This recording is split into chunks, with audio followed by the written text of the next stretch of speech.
Hi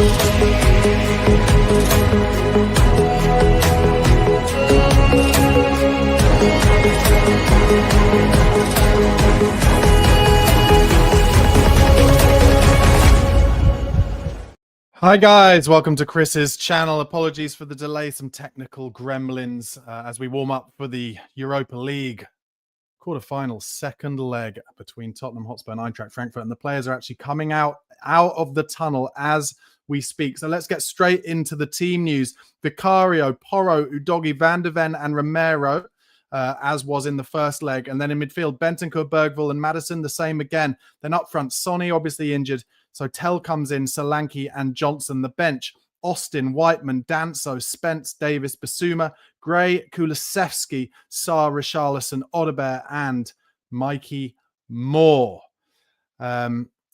Guys, of course, we are live on YouTube, Facebook, X and Twitch. Do make sure to get involved. Send your comments in. Also, Chris is at the game, so do look out for videos from him on his channel throughout the evening. And of course, later on from 11 p.m., Craig Dearman will be hosting the Spurs Chat podcast, where he'll be joined by Ricky Norwood, Dustin Lau, and Carl Jones. Let me know in the comments what you make of that team selection. They're just going through the lineups now. It is a very, very impressive atmosphere at the Frankfurt Stadium. I have to say, I'm not feeling overly confident about this game, but Sean's Gaming Studios in the comments feels different, says Tell to get a brace. Well, Tell has had his fair share of European experience when being at Bayern Munich, so we can only hope that some of that will come off tonight. Is it Ange's last stand? Will tonight be the last we see of Ange Postecoglou, or has he got one more surprise for us? We need to stay strong early. We can't be conceding an early goal again. I can almost visualize myself laughing as we concede a ridiculous chance in an early goal. I hope by saying it, I'm not going to allow it to happen. Almost the reverse jinx. How will Sonny's injury affect the side? Will Frankfurt maybe relax a bit more because they won't have the player playing against them who they know has scored a lot of goals in Germany already? Could it mean more pace for Spurs? Although I have to say I would have chosen Odegaard ahead of Johnson on the right, or even thrown Kulusevski in. But I can see why maybe Ange hopes that we'll still be in the game late. And if he needs a goal from his bench, then Kulusevski would be a good person to bring on. Van de Ven obviously is fit. We need him to be at his best the whole game if we're going to have any chance of this. We need better from Romero than we got at the weekend. He had a poor game there, didn't he? And of course, the danger man, Ekiteke, scored a great goal at the weekend. Not the weekend, sorry, against us last week. And Mario Götze, still a class act. Do get involved in the comments, guys. I'm not sure how long delayed I'm going to be, but I'm going to go away from the chat now so that I don't get mixed up in it. No graphics on the screen at the moment. I'm going to be texting the graphic people about that. But yeah, I don't know what's going on really. But yeah, they're just doing the teams now.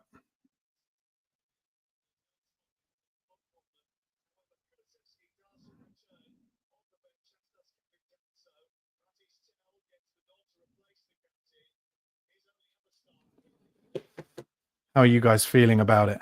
Do we have any chance whatsoever this evening? Been a bit thrown, guys, by those technical gremlins, but trying to get the graphics working for you. Unfortunately, they're not at the moment, so you're just going to have to deal with my face. I have got a beer here. I'm tempted. I'm going to start by opening the beer because this might be the last bit of enjoyment we have of this season before we go downhill. The only hope I kind of vaguely have is that Eintracht are still in with a chance of getting top 4 through their league position.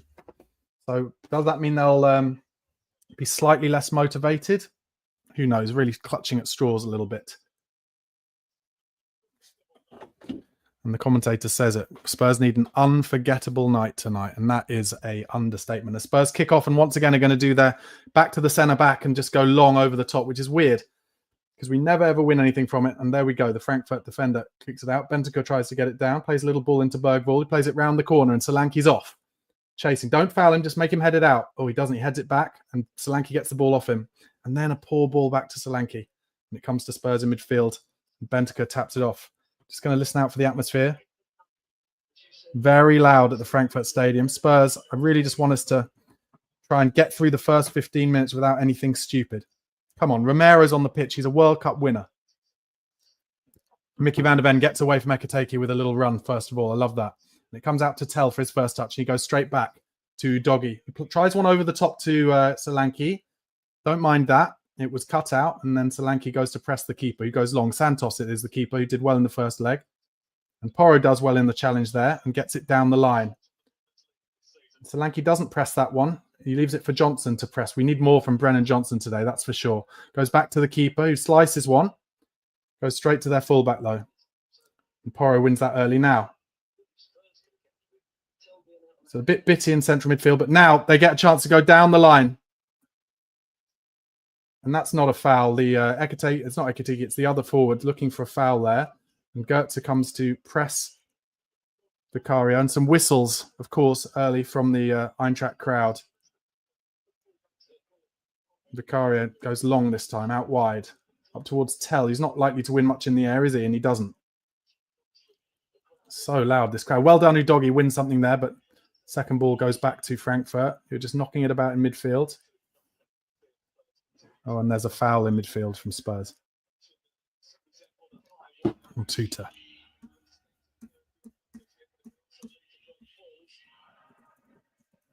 I have to say, German crowds, they get atmospheres going like nobody else.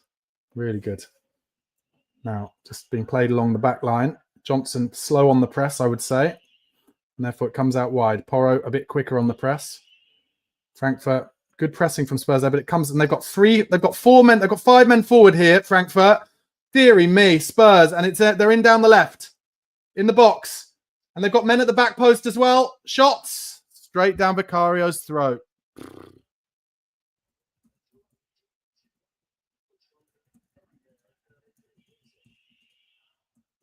Oh, and Brennan Johnson is knocked off the ball. Not strong enough there, Brennan. And he gives away a stupid fucking foul.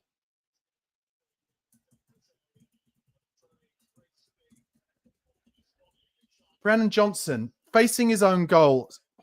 I don't know why he's picked him. And Glenn Hoddle talking about the fabulous atmosphere, but also at the same time, Spurs have given away a free kick here in exactly the place where they gave away the free kick at the start of the game at Wolves at the weekend. Goetze are over. It's going to be an in-swinger. They will have totally scanned it. It's also a very wet day, so it's going to be another one where anything that Vicario comes for, he's going to look to punch, which he struggled with. Here it comes from Goetze. It's a good clearance in the air. And it's Solanke. Good defending from Solanke.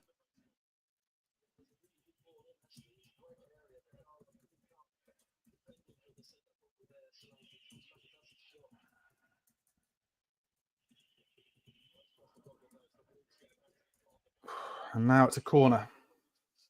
3 minutes gone. Come on, Spurs. This is a proper European night, this. The ref's just talking to Romero. He's got his arms around the striker who's trying to get a block on Vicario. There's a lot of pushing going on. Here it comes, in swinger.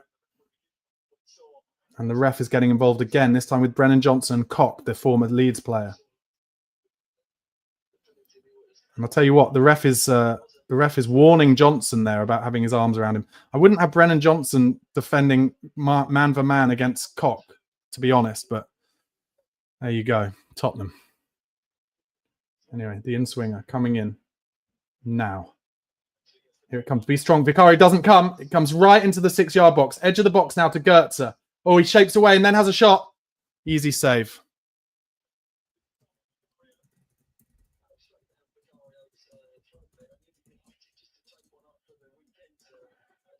And straight away, Tottenham bring Frankfurt on by knocking it about their own box. Van der Ven, he'll have to go long here, surely, and he does. Good lad. I feel like Van der Ven sometimes the only one who makes decisions on the pitch for himself. Second ball comes into midfield. Block from Spurs. Just, again, a gaping hole in midfield, and Udogie tries to fill it. He's miles out of position, Udogie, right now. That's well played from Porro. Gets in ahead of the Frankfurt player. And Bentancur gets the ball down to Porro, and he's going to knock it back again to Vic. And this time Vic's not being pressed, so he lays it out to Van der Ven.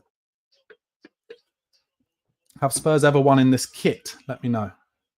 Good stuff around the corner there from Bergvall to Tell, who holds it up. And it goes out for a Spurs throw. 5 minutes gone, 0-0. At least we haven't conceded in the first 5. Frankfurt crowd still up for it. Let's just keep this going for 15 minutes, Spurs, and hopefully knock a little bit of the atmosphere out. Udogie with the throw down the line. Little push on Solanke, not given. Now Frankfurt go all the way back to their keeper. And he goes long, straight down the middle, as they did all day in the first leg. Romero gets the first header on it. Bentancur does well. Bergvall does well, gets away from trouble. Gives it to Udogie, a little bit behind him, which is frustrating and stops the momentum of the move. So it comes to Van der Ven and to Romero. And when Spurs have possession, Frankfurt's crowd are getting a little bit less raucous. Solanke with some good hold-up play there. He's done well. Oh, and then the ref's given a handball against him, which it absolutely wasn't. The handball rule currently is mental, how it's different at one side of the pitch than to another. It actually hit his shoulder. And Koch had pushed him onto it. Completely mad. Anyway, comes back to the keeper, Santos, who goes long with his right foot this time. Van der Ven gets a good header on it to Udogie. Udogie needs to be careful here, and he's pushed in the back. Good play from Udogie, facing his own goal.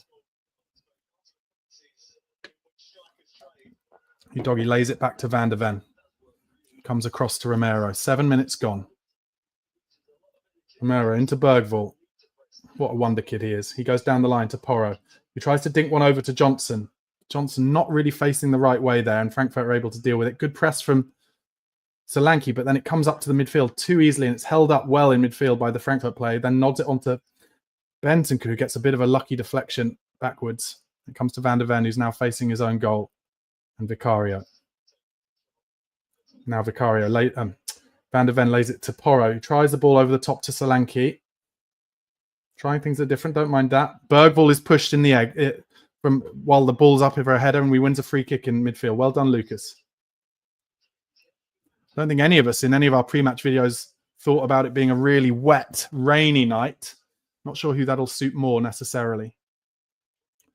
But the Frankfurt crowd well up for this. Udogie now goes out wide to Tell. It's a horrible ball, and Tell helps him, but no, it was kicked straight off by Udogie. Very poor.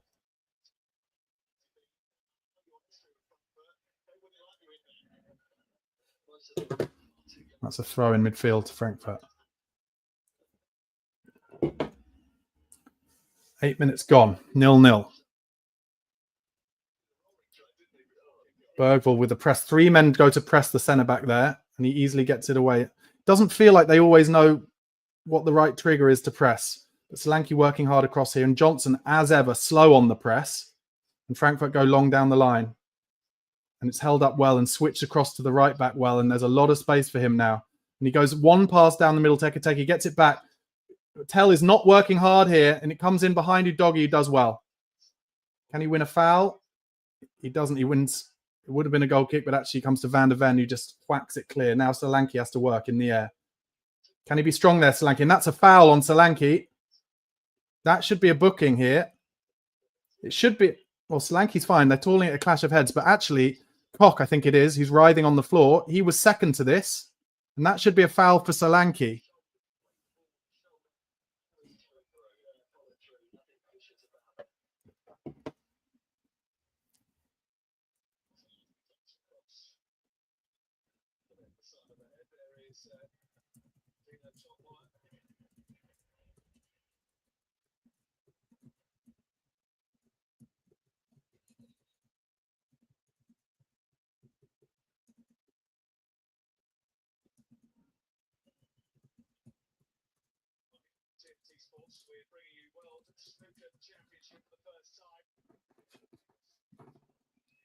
Koch looks like he's all right there. I think he knows he just turned up to that challenge a little bit late. Trying to get out of a free kick, but it should be a free kick to Tottenham Hotspur. If the ref gives a drop ball for this, it's an absolute joke. Come on, we need to make some chances for Solanke. What's he giving here? I think he's giving a drop ball in central midfield, and Frankfurt have to kick it back to Spurs. Koch, of course, the Frankfurt captain, did play for Leeds. I think under Bielsa, if I'm right, who is the manager who Ange most reminds me of. Okay, it's a drop ball, and Romero is going to be able to take possession. Okay, he does, and he lays it out to Van der Ven. Probably a minute or two added on for that injury there. Udogie gives it in to Maddison, who hasn't really been on the ball at all. That's maybe his first touch that I've seen, Madders. Comes across to Romero. He goes down the line to Bergvall, and Bergvall goes straight back to Romero, goes to Vicario to start again. Vic goes to Bentancur, who goes straight back to Vic, and then Vic kicks first. Destiny wins the first one. Tell has to hold this up and does well, wins a throw. That's good stuff from Tell. Come on, Matthias. Come on. Make yourself a hero.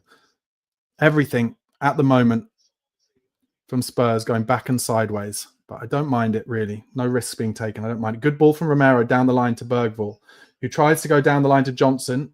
It was seen early by the fullback. He goes to the keeper, who goes long with Solanke pressing him. Romero wins the first header, and then it comes easily to Frankfurt. And they're able to find a pass pretty easy between the lines.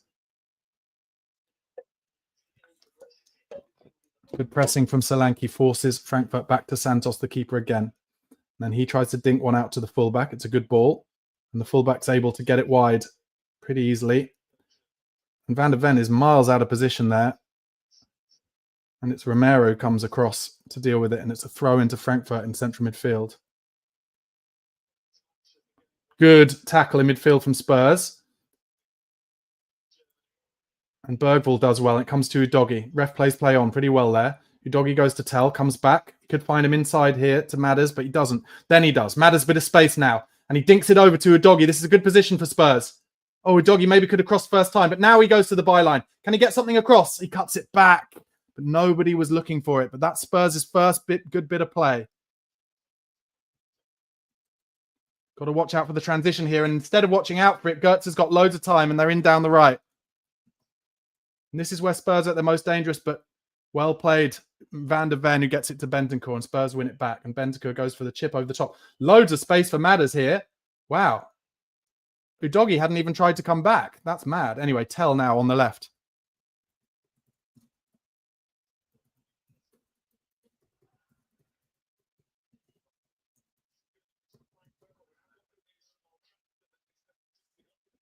Man United 1-0 up against Lyon.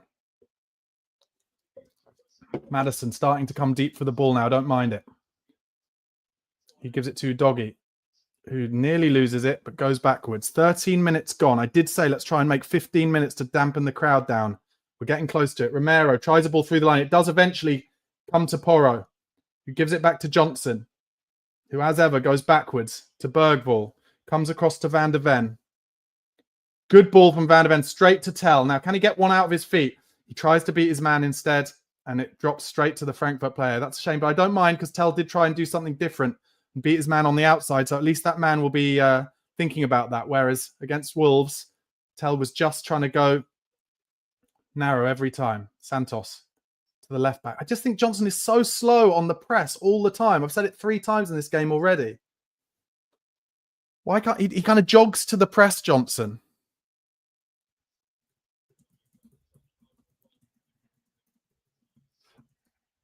Frankfurt go long into midfield. Gertzer gets it down. They can't get the ball down, but Frankfurt do eventually get it to their centre half. And now they go for the big long one over the top of Van der Ven. Oh, and he doesn't want to stretch his hamstring there. But actually, between him and Bentancur, they do well. And Bentancur's got some space in midfield. Bergvall drops off him to give him an option.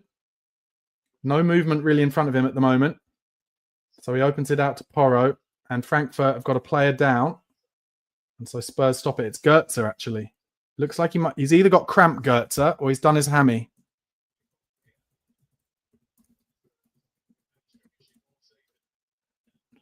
Now, is that potentially a bit of good news for Spurs? It looks like Frankfurt are readying a substitute.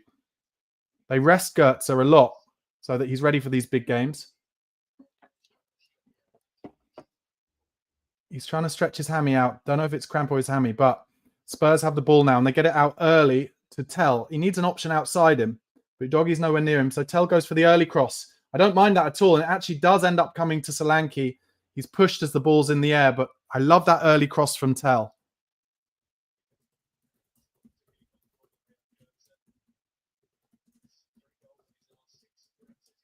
And that's good too. I've just seen some good communication. Oh, tell you what, one Long ball down the middle, and Ekateke's in. Brilliant tackle from Van der Ven.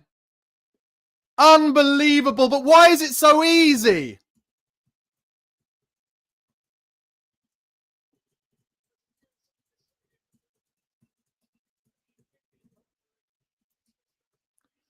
And I'm telling you, this is like Ledley King against Chelsea. He was so far behind Van der Ven, and he puts in the last-minute challenge. And then Van der Ven's follow-through actually takes out Vicario. But how can it be that easy? How can it possibly be that easy for just one long ball to get their striker through on goal? And now Vic is shouting at Van der Ven. And Glenn Hoddle saying on CoComs how early in the game it happened in the first leg too. Looks like Gertz is going off. Is this the first bit of luck Spurs have had in months?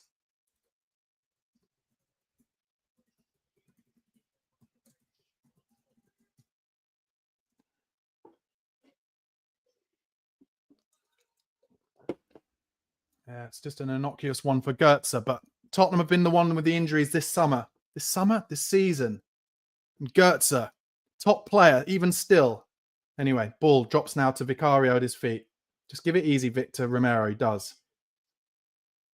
Oh, Romero, a little lax on it, but it falls to Bergvall, who does the right thing to just flick it round the corner. And then presses the midfielder. And now Solanke, as ever, doing his doggy up towards Santos. Tell putting some good secondary pressure on, so he goes long, Santos. And it's flicked on, but Porro's in a good position. Flicks it back round the corner. Johnson, just second to everything at the moment. And one pass gets it away from Bentancur and Bergvall. And now Tell not working hard enough, and their fullback is in. And they're in here. Not in, but good stuff there from James Maddison. Picks it back up. Now find an easy pass. He does to Udogie. That was good from Madders. Porro. 17 minutes gone. I don't mind this at the moment. I don't mind it at the moment. Good ball from Romero to Madders. Inside left.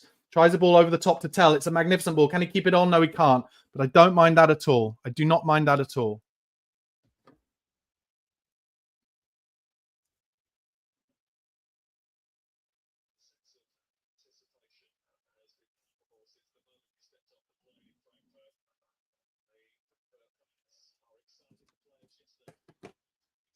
The atmosphere has just dropped a tiny bit. Still good, but Spurs have done well.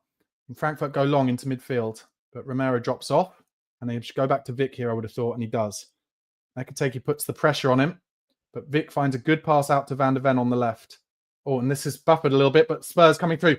Udogie tries to find Solanke, and that's actually good defending. That was good from Spurs, though.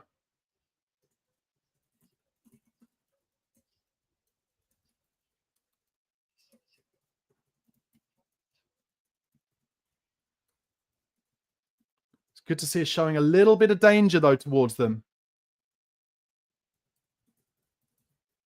And now Bergvall pressing hard.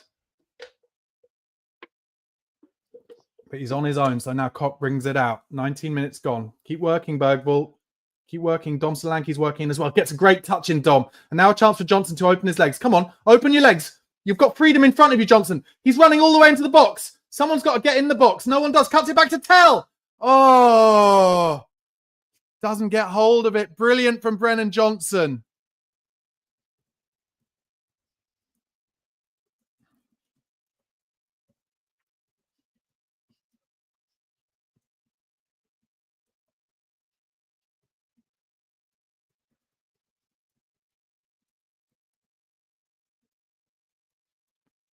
Good stuff. That's where Brennan Johnson can be brilliant, when he's got space in front of him to open his legs and he just drives at it. And then he plays a smart cutback, and Tell has made that move for the cutback. Oh, dear. But he didn't get hold of it, and it goes wide. They've gone for the long ball again, Frankfurt, and Porro has dealt with it and goes long. Koch wins it ahead of Solanke, and then first time they go back to the keeper. And this is where Tell should be pressing him, I think. It comes back into his box. Oh, that was a real chance for Tell. Oh, bad ball down the line. And Madders just gets it off for a throw in. 20 minutes gone. 0-0. 1-1 on aggregate. This is a tight game at the moment.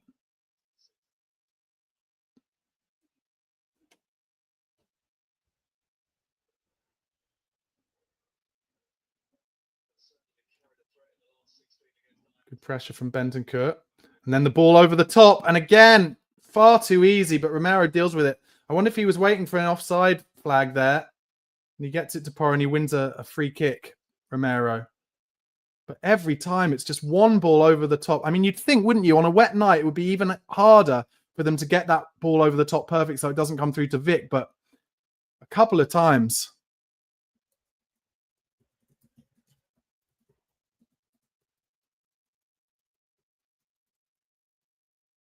Romero goes back to Vicario. He's being pressed onto his left side. He opens it out to Van de Ven. Brings it forward 5 yards. He needs someone to come for him. But instead, they drop off. So he goes for one over the top, but that's going to be a goal kick.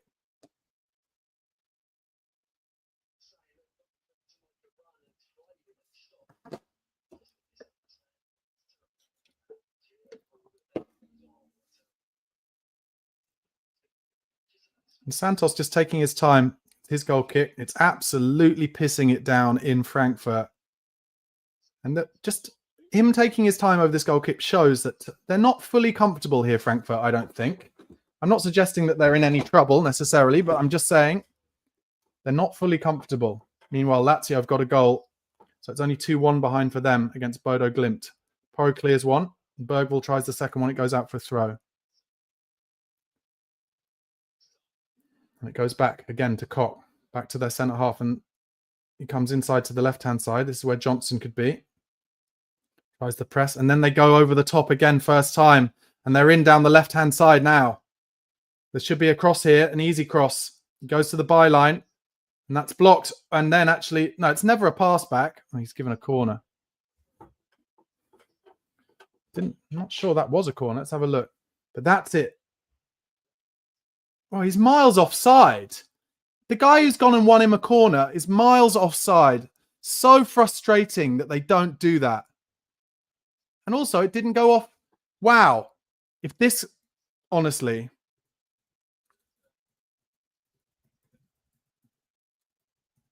In-swinger coming in. Okay, great clearance at the front post. Spurs need to work hard here. Chance for a cross. Again, at the other side. It's over the top of Vicario. And it comes to the other side, to the corner taker. Again, this is pressure that Spurs shouldn't have to deal with here because the ref twice got it wrong.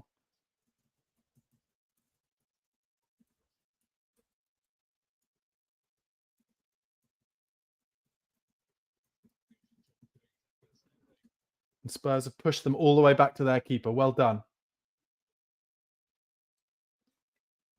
Santos goes short this time. And they're looking, you can see it straight away with Larson to just do that long ball. Instead, they go back to their fullback and Tell is caught in the wrong position. Here, they go for the ball down the line in the channel. And Van de Ven has to come out wide. He does well, gets a little touch, but he's out of position here, Van de Ven. And Porro has got 2 men at the back post. That should be offside. Chance! Header at the near post, saved by Vicario.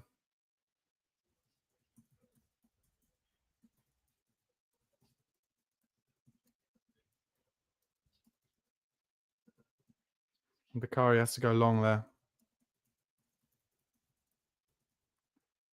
And now I have to say, Frankfurt just starting to get the ball down in central midfield. Spurs midfield not quite on them. And they go for a ball over the top again. Romero wins the first one. Bergvall tries to get down the second one.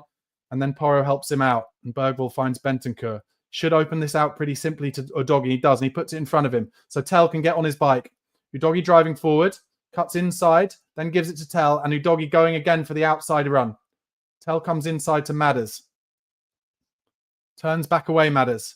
Tries to find Tell down the line, but finds Udogi inside. Can he have a dig here, Udogi? He does! Oh! What a shot from... It wasn't Udogi, it was Tell.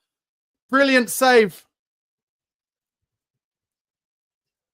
Oh, it's a brilliant effort. It's an easy save in the end.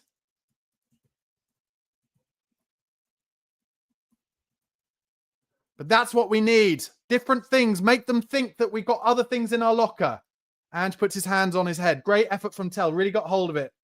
Now it's a corner. It's going to be an outswinger. Porro on it. The Frankfurt fans throwing things at him. Bits of paper is all it is. And drinks. Porro with the outswinger. It's a great looking stadium, to be fair. Come on. Bentancur, get across him. Goes deep. Chuck. Oh, tell you what, Van de Ven was coming in. Comes to Udogie, who gets it out to Tell, who goes down the line to Madders. Goes back to Tell. There's good stuff on the left from Spurs. Tell looks up for this. Comes back. I think it's Bentancur. It's a bit of a high angle. Yeah, Bentancur out wide to Madders. Could go down the line for Tell. He doesn't. He comes back narrow. Spurs having some of the ball here. Brings it back to Van de Ven, who opens it out to Porro, who's narrow. And he has to turn away. Frankfurt deal with that quite well. It comes back to Vic. And Romero is nowhere to be seen. Where's Romero? He's just running back from the corner now. And that's why Vicari's got the ball outside his box with the ball at his feet. And he comes out wide to Porro. Needs an option, Porro, so he goes down the line. Bergvall's made a bit of a run there. It's cleared quite easily and then picked up easily in midfield. And that's brilliant in midfield from Frankfurt, but actually well picked up by Porro and lays it back to Bentancur, who gets it to Romero. Nice. And he goes back to Vicario. 26 minutes gone. Vicario, bit of a dodgy ball to Bentancur. Can't lose it here, Rodrigo. Oh, wow. And Romero plays a very dodgy ball, trying to find either Porro or Bentancur wide. It goes off for a throw-in, but it was a dangerous one, that from Romero. Can't say he doesn't have confidence, the boy. Anyway, Frankfurt now back to their centre half. And then they go for the long one over the top. This time, Porro sees it. He lets it bounce over him. And he just gets it out. I don't mind that. He just gets it out for a throw-in. I think that's better.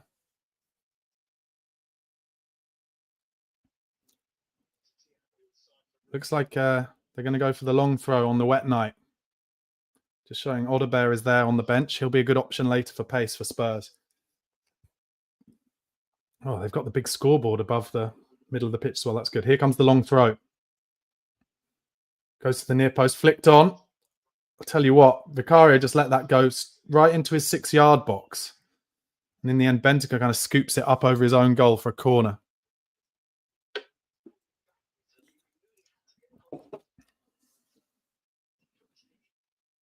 They've sent 2 men out for the short one maybe, but it looks like they're going to get it straight into the box. Brown is going to take it. Come on, Spurs. Stay strong here.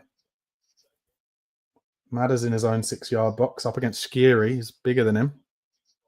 It looks like he's trying to block Skiri from blocking Vicario. Here it comes. Comes into the middle. First header is still in the box for Frankfurt. They come now outside the box. Bentancur putting the press on. Larson now. He goes for the big dink over to the right-hand side, and Porro is out there. Their right-hand side. Porro's on the wrong side. He's on at left back at the moment. But they're going to try and set us up to get a cross in here. They've got 3 men still around the box. It comes back to the halfway line, though. And everyone's just trying to sort themselves out positionally. The centre-halves are starting to make their way back, and Spurs' press with Solanke and Bergvall is pushing Frankfurt back to their centre-backs now. And now they play a ball into central midfield. He's got so much time in central midfield. He lays it out wide right, Frankfurt. Here comes the cross. To the back post. Good header from Mickey van der Ven. Comes back to the left fullback now. He's going to try and get a cross in again. Blocked by Brennan Johnson. Well done, Mickey.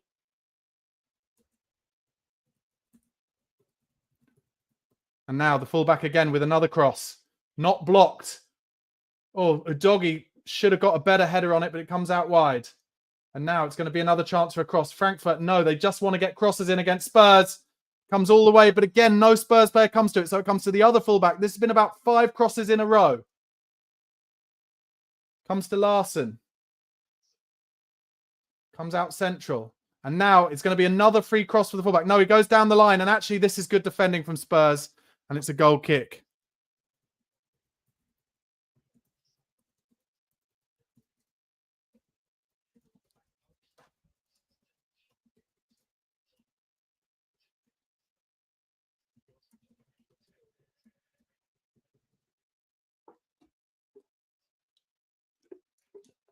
Okay, Vicario now on his own goal line. Okay, he goes wide to Romero. Just get it long if you need to, Christian. Oh, he cuts inside instead, but it really hasn't helped him. Goes inside to Bentancur. Heavy first touch, so he goes round the corner to Johnson, who nearly wins the first one, but instead it comes and drops straight to Frankfurt. How many times when you're watching Spurs does the second ball fall to the opposition? Too many times, I'd say. Romero clears this time. Up towards Koch and Solanke. Solanke working hard. Good lad. Tries to hold it up, but unfortunately it drops straight away into midfield again. And again, so much time in midfield. And as a result, they're in down the left here, Frankfurt. They're in. Oh, brilliant defending from Romero. Blocks. They were properly in there. Then he plays a bit of a dodgy pass to Bergvall. And then a dink to Johnson. Jesus Christ, Spurs. Fucking hell.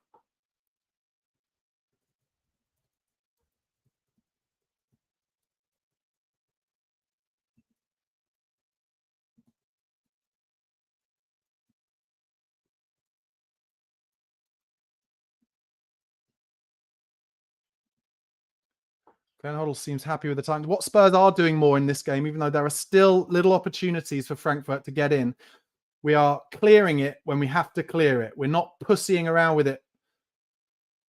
Oh, I'll tell you what, Madders has won it high here, and he's got two outside him.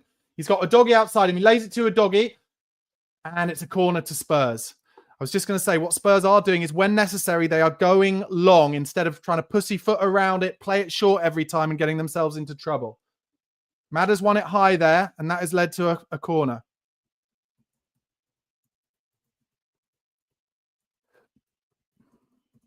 Come on. We made some chances from set pieces against them last week in the home leg. Bergvall is on this corner. Come on, Lucas. Good delivery here. Not the first man and not straight into the keeper's hands, although I'd rather keeper's hands on a wet night. Okay, it's deep. It does go to the keeper. Oh, Solanke was challenging. It comes out to Porro. Oh, dear. Who tried the early cross, and he doesn't even get hold of it. And this is a chance for a transition. Frankfurt are in a fucking great position here, but they've kicked it straight off the pitch. What are Tottenham doing where literally one bad pass from Spurs can link? And honestly, Ekateke could have been in there. Deary me.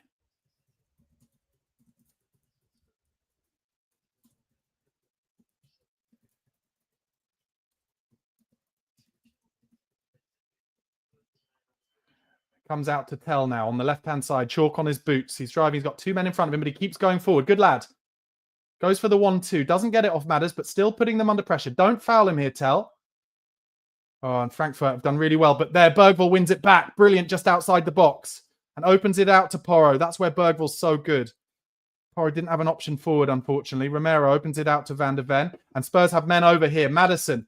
He's got Tell outside him. He's got Udogie inside him. Madders fronts up, but now gets the cross into the box. Oh, it's well cleared by Koch. Good second win from Porro. And he gets the ball down and gets it back to Bentancur. Good stuff from Spurs recovering the ball. Romero now back to Bentancur. Takes it on the half turn. Driving in midfield. He's got space. Can he open it out wide left? Oh, he drives into the box. Solanke, can he open it out? Oh, Solanke should have found Brennan Johnson. Oh, Spurs.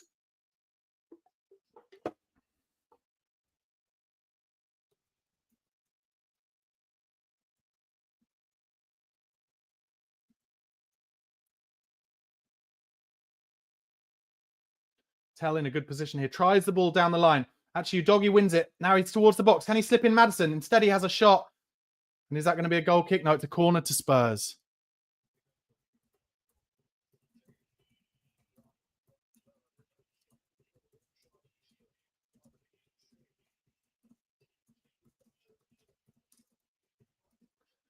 Bergvall with the corner. 34 minutes gone. Bergvall going to in-swing this corner.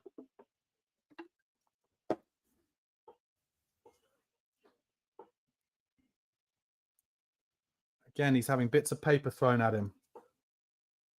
Doesn't care. Come on, Lucas. Front post. Oh, Van der Ven nearly got on it. It's cleared. And then Frankfurt clear the second ball. Udogie is back. Again, Tottenham leaving just one man back. And that is why it was so easy before for them to nearly get in. He goes to Porro.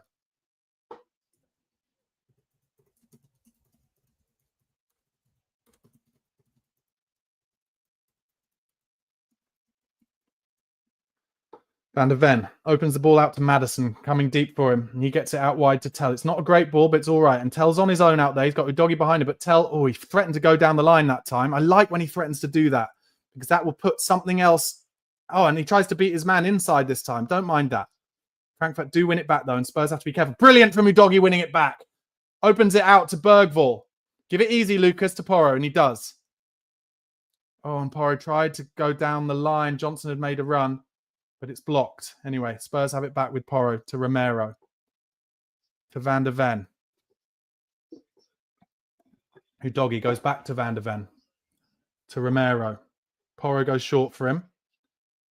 And he opens it out to Van der Ven. Good stuff from Spurs. Little triangles. I love that. And Van der Ven opens it out to Tell. Could Udogie get outside him? He's trying to.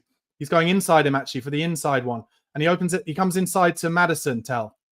Madison goes back the other way to Tell. Now, can you get a cross in, Tell? Here, on your right foot. No, they've got men there. He goes to the byline. Good stuff from Tell. Dinks it. Keeper comes out. And outside the box, the punch goes straight to a Frankfurt player. So frustrating. And Frankfurt try and go down the line behind Romero. Spurs have to be careful here. And Van der Ven gets it back to Vicario, who opens it out straight away to Bentancur. This is I'm reticent to say it, but this is a good performance from Tottenham Hotspur so far. Definitely. Our best away performance so far for a long time.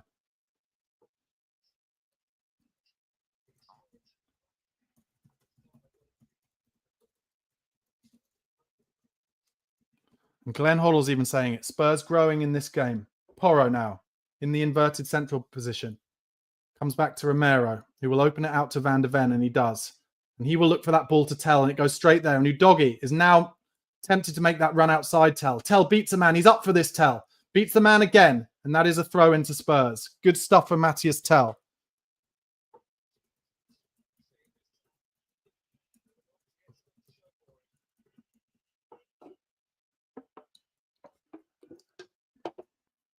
Udogie with the throw. Goes to Tell backwards, who goes down the line, and it's just kept in by Mickey van der Ven, who is my favourite Tottenham player. And Spurs try one over the top. Chance for header. I'll tell you what, that should be a penalty to Spurs. That should be a penalty to Spurs. So it's a straight ball. Madison has come out with the keeper, and he's got something on it. And the keeper saved it, but he's absolutely clattered Madison. And the keeper, I'm sorry, but the keeper is pretending to be injured. But you cannot come out and clatter Madison. Madison is still down. This should be a penalty to Spurs. Not given on field.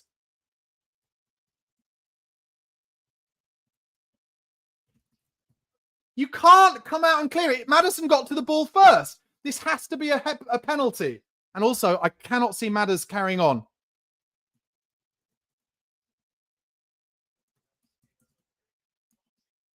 It has to be a penalty. It has to be. It's Tony Schumacher. Except this time, Madders actually got the ball.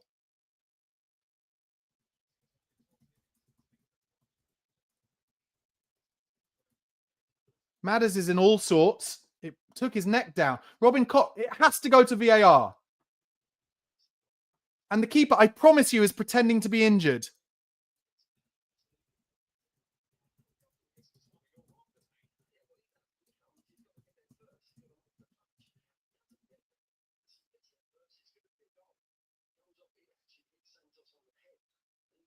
How? This has to go to VAR. Yeah, Hoddle saying if it was two midfielder players in the centre of the pitch, it would be a foul. It doesn't look like it's even going to VAR.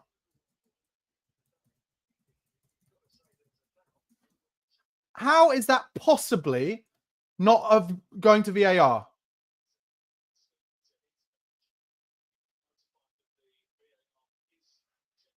Okay, the VAR checking it.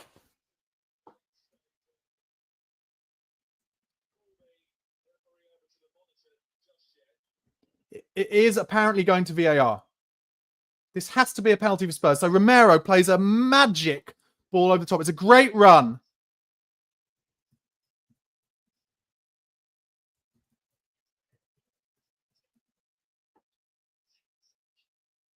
It has to be a penalty.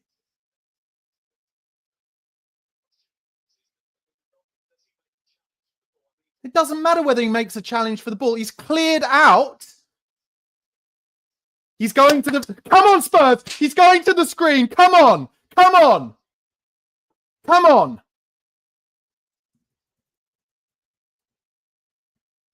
It's not a coming together. It's not a coming together. Madders got on it first and he's cleared him out. Jesus Christ. It's fucking assault. He should be red carded. It's so dangerous. It's so dangerous. Anywhere else on the pitch is a penalty. It has to be a penalty to Spurs. Ref's at the screen. He's trying to get away from it. Here we go. Yes! Penalty to Tottenham. Come on, Spurs. Who's going to be on it? Who is going to be on it? Son would... It's a yellow card.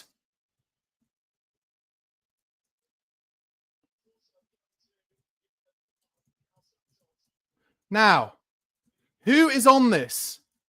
Son would normally be on it. He should be sent off for that. It's a horror challenge. It is a horror fucking challenge. Now, Tottenham, make the most of it. Come on. Come on. Tell scored one the other week. It might be Tell, you know. And he does that fucking scary run up.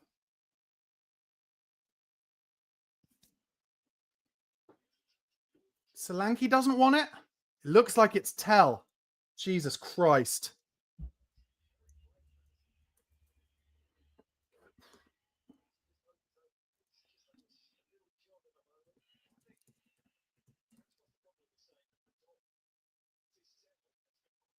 Matthias Tell. Oh my God, they're having another fight over the penalty. Okay.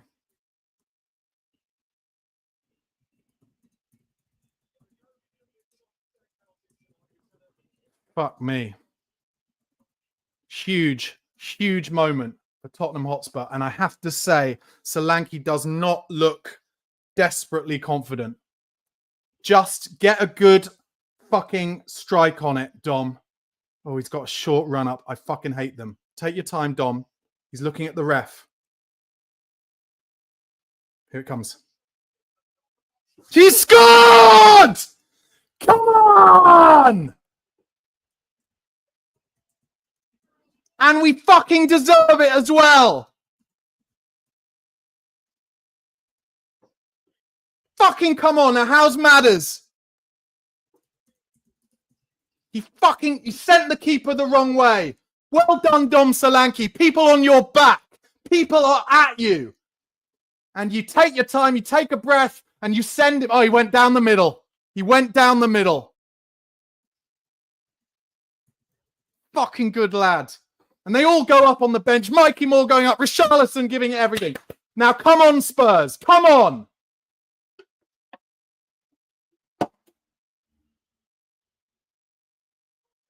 That keeper should have been sent off. I'm telling you.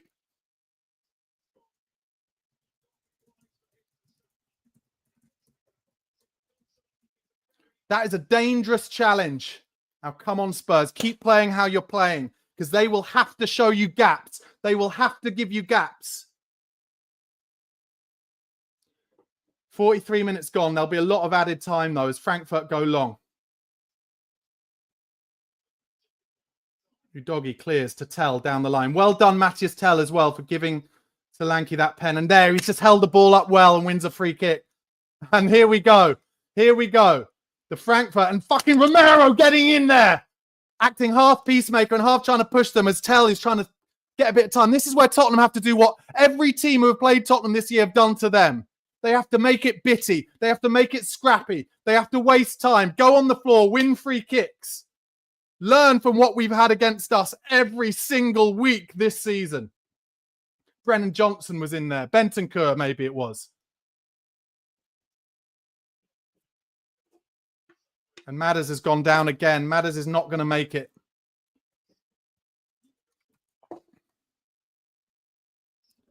Is it too early to bring on Kulusevski? He's bringing on Decky. I love it. I love it. I love it. Decky in the 10. I love it. Well done, Matters. A brilliant run that set up that goal. He was brave. People give him so much stick, but that run was fucking everything. Come on.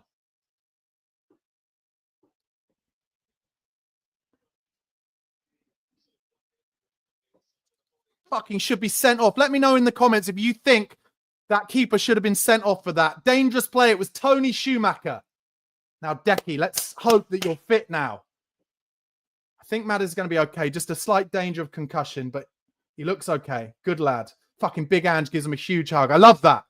Come on. Said it. Come on.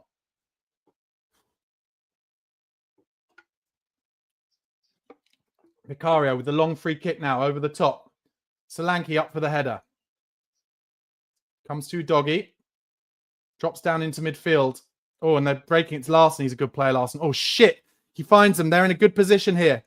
Okay, they're in the inside right position. Stand up, Romero. He's standing him up. Oh, good press from Deki Kulusevski, but he gives away a free kick, Deki. I thought he got the ball, to be honest.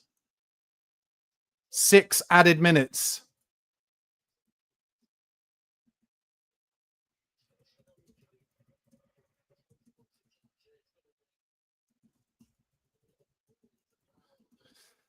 Okay, it's a good chance for Frankfurt to get the ball in the box. 4.5 added minutes to go. You've got to give it to the German crowd. They're still absolutely pumped. They're going to whip this into the box here. Spurs need to stay strong. They're keeping their defensive line about 17 yards out. Here it comes. It's a good delivery. Bergvall with a great first win. And then Deki trying to find Udogi when he should maybe have cleared it. But anyway, it goes for a throw. And they're going to go with the long throw again, Frankfurt. Thought maybe Kulusevski had just cleared that down the line, but it was on his wrong side. Here comes the long throw from Frankfurt. Well, Vicario was tempted. First one won by Romero to the edge of the box. Larson gets it out wide, and they're going to try and set this up for a cross. But Deki pushing them all the way back. I love it. Goes back to their keeper.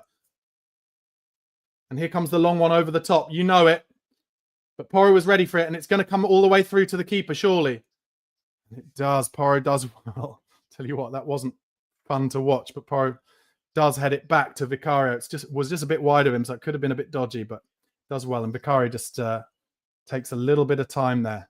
Oh, and Man United dicking Lyon 2-0 at home. Vicario goes for the long one. Anyway, it doesn't matter. Long one up to Tell you what, Solanke was pushed on the floor there. Is that a free kick to Spurs or is that a throw-in to Spurs? It was a throw-in.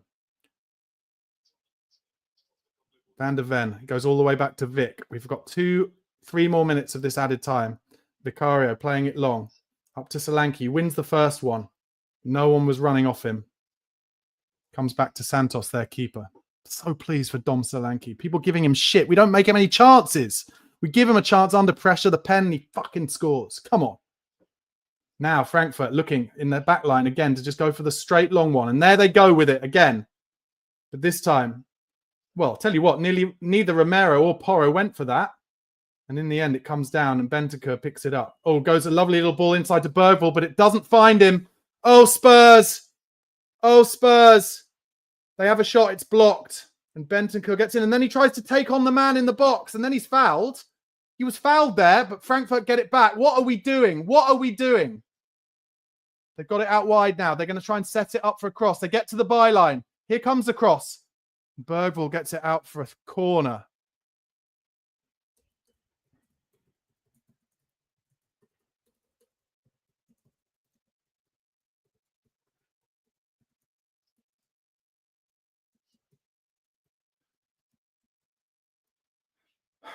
Glenn Hoddle saying exactly what I'm saying. Sometimes, depending on game state, you just clear the fucking ball. And this time we didn't. And as a result, now, Frankfurt have an in-swinging corner coming. Ref's trying to... Here it comes. Doesn't... Tell you what, great clearance first time from Bentancur. Kulusevski, great strength with us bringing it out. And I tell you what, he nearly makes something happen, but it has to go back to the keeper. Kulusevski is working hard here, pressing hard. 1 minute and 15 seconds left here. Frankfurt go with a long one again, and it goes straight out of play. Sit on it, Spurs. Sit on it. Being a Spurs fan, it's the fucking hope that kills you, isn't it? It's the hope that fucking kills you, and now I've got it.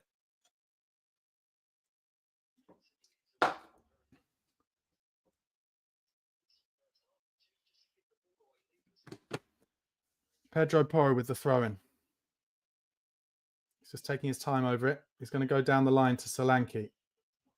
He holds it on his chest, Solanke, but he's got no one around him, so it goes back to Frankfurt, who go back to their keeper.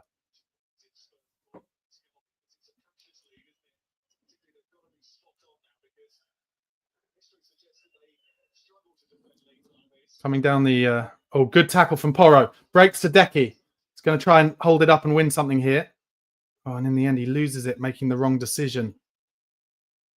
Oh, and now Frankfurt are trying to get Spurs in trouble with a nothing challenge. And they've got Brennan Johnson booked there for nothing.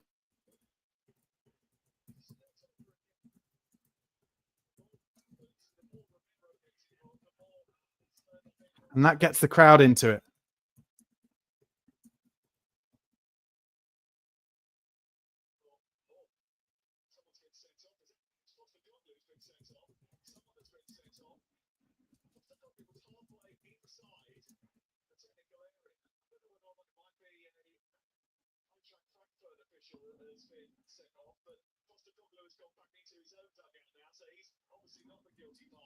So a Frankfurt coach has been sent off there, but they did all try and get Johnson in trouble there big time.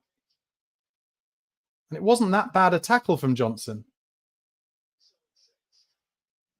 But I think Johnson knows he's not really that involved in this at the moment. Wouldn't mind Odebear coming in some point. Oh, Porro does beautifully. And that's half time. Brilliant half from Tottenham Hotspur Football Club. Frankfurt 0, Tottenham 1. Goal scored from a penalty from Dominic Solanke, which unfortunately has made James Maddison concussed and come off the pitch. But are we getting the reaction from this team to show that they want this? Yes, we are. Yes, we are. And I can't be anything but impressed by the way they've gone about it. Jesus Christ, it is stressful watching this Tottenham team in Europe, but we are winning. John Lancaster in the comments says, proud of the boys. And I couldn't agree more, John. I could not agree more. They're really going for it. And it shows, doesn't it? That. And listen, I can't be a hypocrite about it, because a while ago I said they just have to give up on the Premier League. And then after every Premier League game, I have a go at them and be like, why are you so shit? Because they've given up on the Premier League. And tonight they are bang up for it. They are bang into it. They are playing against a 12th man of an atmosphere. They're playing against a ref, I think, who isn't doing great, but he did finally have to give us that penalty. But does this mean it's definitely happening? No, because it's the hope that kills you, isn't it? It's the hope that kills you. Side's going to go well asked. Did Ange get a red? No, he didn't. It was a Frankfurt coach who got the red card. Dartby asking to put the scoreboard up. I can't, unfortunately. The graphics aren't working today. It's gutting. I'm so sorry. I don't know why, but that's why we were late starting. Anyway, let's go through the minute by minute. First minute, I've just made a note. Very loud atmosphere. It's a sodden night in Germany. It's pissing down with rain. And I have to say, Tottenham are dealing with it well. The thing that I'm loving from this Spurs team more than anything tonight is that when necessary, they're putting their foot through it. I can think of only one occasion, and it was in the added time, where Bentancur was trying to fuck around with it in our own penalty box, and it led to a corner for Frankfurt. But most of the time, we're trying to put our foot through it when we have to. We play football when we've got the space to play football, and we're putting our foot through it when we need to. Excuse me. Second minute, too easy for Frankfurt, led to a 2-versus-1 at the back post. They had a shot easy to save for Vicario down the middle. Free kick given away by in the third minute in a dangerous area, but a good defensive header from Dominic Solanke from it. He stood up well. He's holding the ball up well, Dominic Solanke, and when the chance came to him, he took it. Fourth minute. Shot from Goetze straight down Vicario's throat. That makes it sound like it was all Frankfurt first 5 minutes. It wasn't. They had a few little half chances, but in general, Spurs doing okay. 9th minute, Koch went down after a clash with Solanke in the air. Solanke showing his strength, showing he's up for it. 12th minute was the first time Spurs reached the byline. Udogie got there, cut it back, nobody was there. Made a note in the 14th minute. Why is Brennan Johnson so slow on the press? And that is when Mario Goetze first showed that he was injured. I made a note. Was it cramp or was it hamstring? Well, it was a hamstring because a few minutes later, he went off in the 16th minute. Before that, 15th minute, great cross from Tell, almost found Solanke, but then one long ball found Ekatike one-on-one. But Van der Ven, once again, stuck on the afterburners, got a challenge in, and it went through to Vicario. And that's why you need Van der Ven if you're going to play that high line. You need him. And listen, I'm going to say it now. I don't care how long this game goes on for. If it goes to extra, if it goes to pens, Van der Ven needs to be on the pitch the whole time. This is everything to us. 16th minute, as I said, Goetze went off. And I made a note. Is this the first bit of luck that Tottenham have had? 18th minute, Udogie broke forward, through ball. He had some space, actually, Udogie. And he just went a bit too early with his through ball to Solanke. It was good from Spurs. Solanke hadn't had the chance yet to make his decision whether to go inside the defender or outside the defender. And unfortunately, they were able to deal with it. 19th minute, I've been giving a bit of stick to Brennan Johnson, but this was brilliant. He had space in front of him, and this is where Brennan Johnson is brilliant. If he's got space to run into in front of him, he just drives and he keeps going, and then he can pick out his man. And he cut it back for Tell, and unfortunately, kind of on a bobbly ball on the half volley, Tell didn't get hold of it, and it went wide. It was a bad contact. Again, 21st minute, I've made another note. One ball over the top, dangerous for them every time, and they are looking for it. Their tactic is the ball over the top of our high line, or if they get it wide, crosses in. It's 22nd minute, super frustration. Twice the ref got wrong decisions. It led to a corner for Frankfurt. A ball came over, and their wide player was definitely offside, not given by the linesman. And then the ball didn't go off, and it deflected off a Spurs player into Vicario's arms. And then the ref says it did go off for a corner, but thankfully it didn't lead to anything. 24th minute, cross led to a header saved at the near post by Vicario. Again, a cross not stopped at source by Spurs. Tottenham, it's almost like Ange asked them to. Don't worry about trying to block the cross. Just try and mark the men in the middle. But it's too easy for players to get free headers. 25th minute, brilliant bit of play from Tell, who has impressed me today. He is sharp. He is on it. He wants it. He is causing separation. He's getting crosses in. And this time he had a shot from outside the box, kind of Sonny-esque trademark, inside left position, tries to open it out into the far corner, tipped wide by Santos, the keeper. 29th minute, good header from Van der Ven from a cross coming in, but it led to 5 crosses in a row for Frankfurt, none of which were blocked by Spurs. Like I said, that is what they are going for. Jim Brentar in the comments says Spurs have blocked at least 4 crosses so far today, but it wasn't in the 29th minute, mate, because they got 5 in a row. 31st minute, brilliant defending from Romero, stopped a through ball where they would have been in down the left and into the box. He read the play, Romero, and he cut it out. It was Argentina Romero level defending, and that was great to see. Straight after, Madders won it high and Udogie won a corner. From that Spurs corner, Frankfurt could have been in, though, on the transition. Thankfully, a bad pass, and they kicked it straight off. That's where Tottenham have to be careful. They have to be careful on the transition, as ever. 33rd minute, brilliant from Bentancur. He's having a good game. Driving into the box. Solanke, it fell to Solanke. He should find Brennan Johnson outside him, but he didn't. He went narrow. And then straight after, more good stuff from Spurs out on the left, won a corner. Van der Ven nearly flicks it on the near post, but it just went ahead of him and over him, and it was cleared. 35th minute, Tell made the byline again. Cut back, cleared. I made a note a couple of minutes after. Good half from Tell. He's going both ways. He's not just going narrow. He is also going outside, and that is giving the fullback something to think about. And then, 38th minute, what the goal came from. Brilliant long ball from Christian Romero. An amazing run from out to in from James Maddison. And he's brave as the keeper comes at him, Tony Schumacher style. Madders gets the head on him and it hits the keeper. But it doesn't matter because then he clears him out neck high. Neck high. Not good. And I'm just going to turn on to hear what Les Ferdinand says. Madders knew he was going to get clattered. He was brave. And in the end, the keeper's chest flies through his neck and his head. Shocking decision from the keeper. You cannot be doing that. And Les Ferdinand saying he can't believe the referee didn't give it on the pitch. In the end, VAR did its thing. And Matthias Tell, who had the ball, and actually Ange calling from the sidelines for Dom Solanke to take the penalty. And actually, I think what was happening is Tell was keeping it so that then Dom didn't get involved in any of the ruckus before it. And he puts it down the middle. I'm just showing it again. I love it. But the keeper should have been sent off for that, in my opinion. Dangerous play. Anywhere else on the pitch, a neck-high challenge. You fucking kidding me? But again, a bit of bad luck for Spurs. They did get that luck, though, with Goetze going off. So can't have everything. He got a yellow card in the end. 44th minute, Madders went down for a second time. Kulusevski came on, and I love that we have that option. Added time, there was 6 minutes. Tottenham, like I said, did piss about with it in their own box. Stupid, led to a corner, should have just cleared it. But that was the only time of the half, so I'm not too bothered about it. And then Brennan Johnson, booked for nothing, where he gave us a little foul. There's nothing really in it. And the Frankfurt players and coaching staff made it happen. And that got the crowd into it. And that's where Spurs need to be careful. Don't get the crowd into it. Don't react. A Frankfurt coach got sent off for it, and Spurs just need to play smart here. We're 1-0 up. It's difficult. We were 1-0 up, weren't we? After the first leg of the Carabao Cup final, we sat back too much against Liverpool. Frankfurt are good, but they're not Liverpool level good. And Spurs will find spaces. They need to keep playing their football, but only when there's space to play it.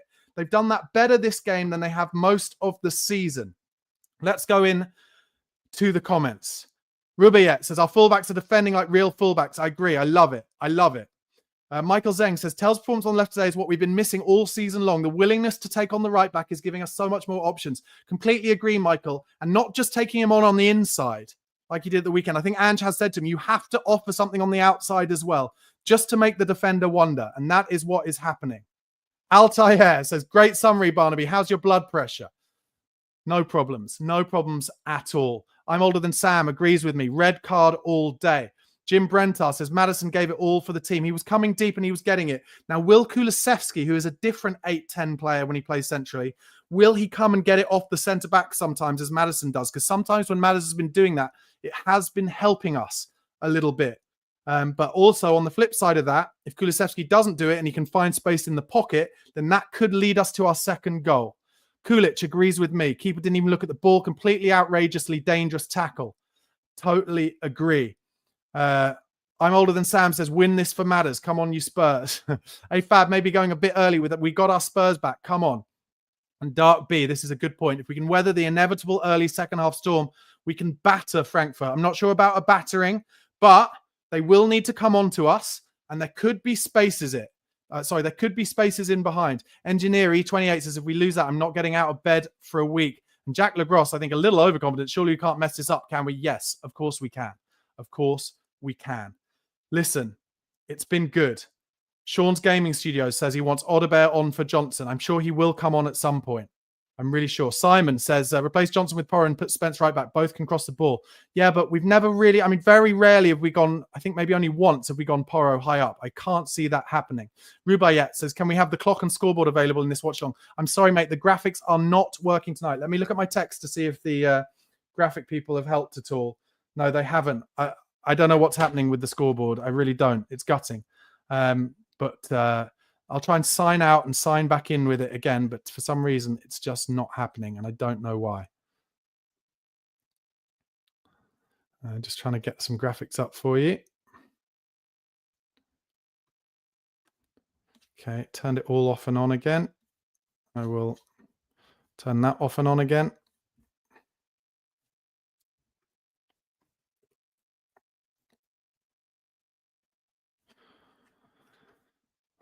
Stop that.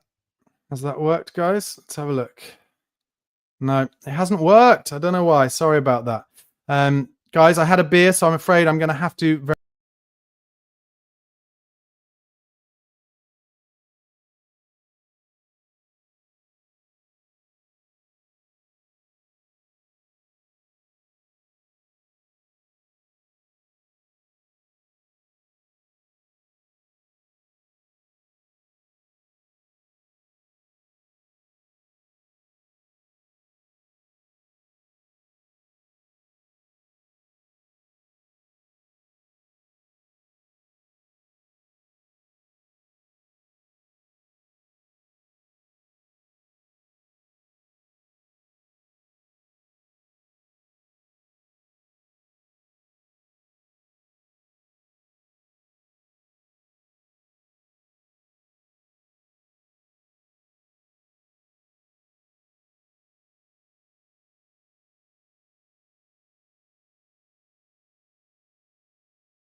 Sorry, I'm back.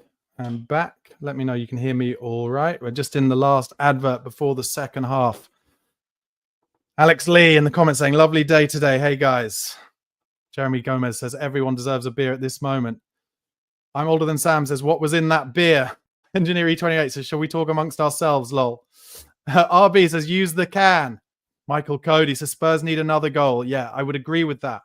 But I think what we really need is to just keep playing it smart. Think of all those teams we've played against this season who've gone 1-0 up against us and then made it bitty and made it scrappy and made them hard to beat, themselves hard to beat. And we have gone pushing and then they have scored another goal. That is where we need to be. That is where we need to be. So frustrating that we haven't seen play like this for so long for Tottenham. But there you go. There you go. That is the way it goes.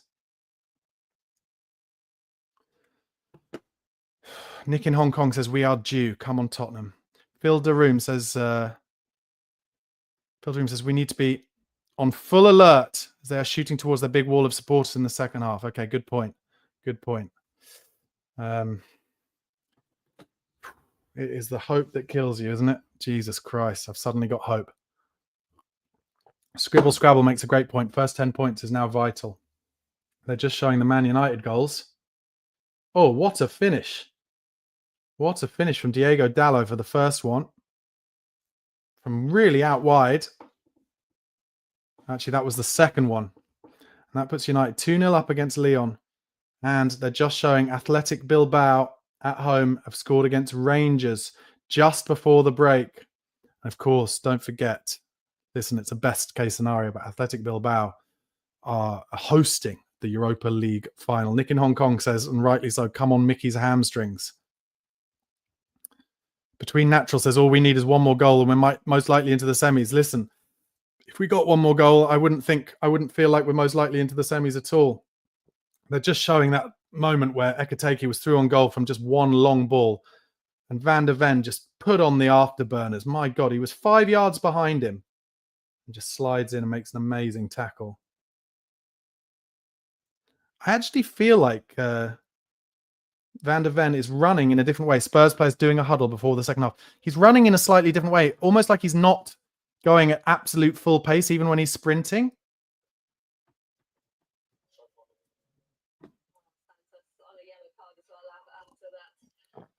Okay, here we go. Second half. Come on, you Spurs. Keep working. Keep working. Come on.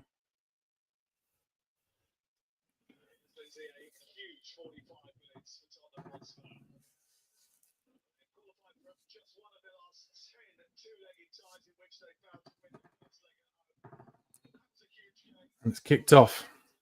And Frankfurt going long straight away, out wide right. Udogi wins the header, goes off for a Frankfurt throw. It wasn't Udogi, sorry, it was Tell. I like that Tell and Udogi fullback side. I also like that we've got an option of Spence off the bench for when either of our fullbacks get tired. And the Frankfurt crowd are up for it once again.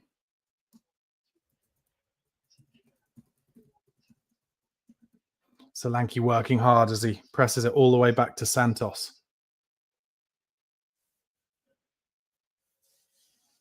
And now Johnson again, a bit late on the press, and Frankfurt go down the line. Good first win there from, I think Bentancur came across. As Frankfurt throw it back.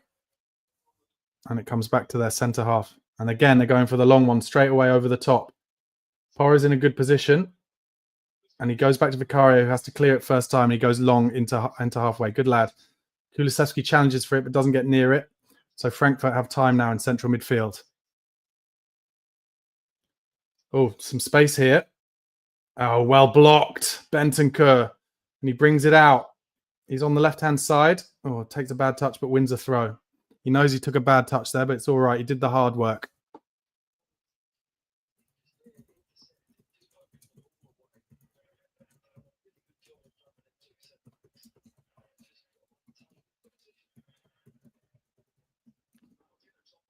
Topmoller, the Frankfurt manager, getting wound up already.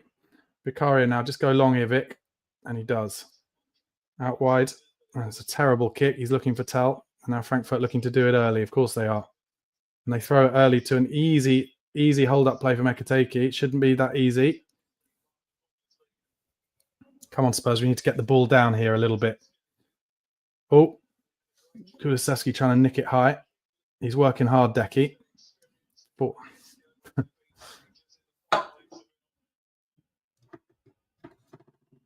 centre half has it cock. Tell putting the press on, and they go across to their fullback left side. And he cuts inside, comes down the middle. Frankfurt started this half well here, but a great block on the right from Porro, stopping a ball into the inside left channel. Yeah, Glenn Hoddle saying that Spurs' interceptions have been good tonight so far. Need more of that. About 45 minutes more of it, to be honest. Tell very narrow as he presses the centre half. Udogi comes with him, so it comes down the line to Bergvall. And he didn't foul him. Oh, I tell you what, the ref has given it. Oh, and then they've gone early down the line, and Spurs weren't ready for that. But Van der Ven gets his interception in the way. And then Udogie turns away. And keep going, Destiny. Oh, Destiny wanted a foul there, and he doesn't get it. And he didn't fucking play to the whistle there, Destiny. Come on, Spurs. That's a shame, because basically the same thing happened with Bergvall a second before. The ref didn't think it was a foul, and then suddenly gives it after the fact. And this time, he didn't give the foul after the fact. Frustrating. Frankfurt back on the ball again.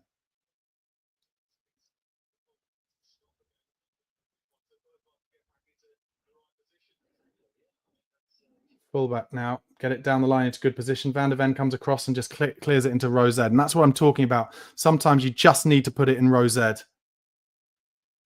Get back into position. Tell working back now. Comes deep. Will they try and get the cross in here? Yeah, they will. But it's cleared at the front post. Oh, it doesn't quite fall for Solanke, unfortunately. Frankfurt have got the ball. Spurs being a bit deep here so far, but it breaks to Spurs. Can Kulusevski get a ball out to Tell? Tell doesn't quite see it. It's intercepted. Frankfurt a little bit sharper so far this second half. 4 minutes gone. They're on the left-hand side. They're trying to set it up for a cross from deep. This time they get it wide. Johnson out there. As we all know from this season, Tottenham not good at marking crosses. Oh, and he makes the byline. Good slide in from Johnson, but it's going to be a corner.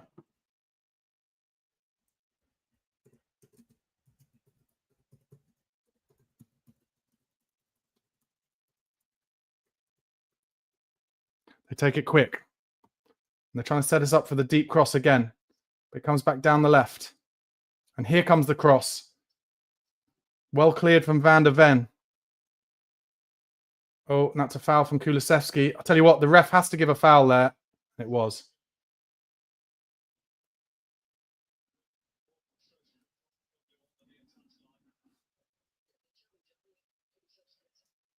Yeah, it was a foul. And this is a dangerous area for Frankfurt. Kulusevski just running about a bit blindly at the moment.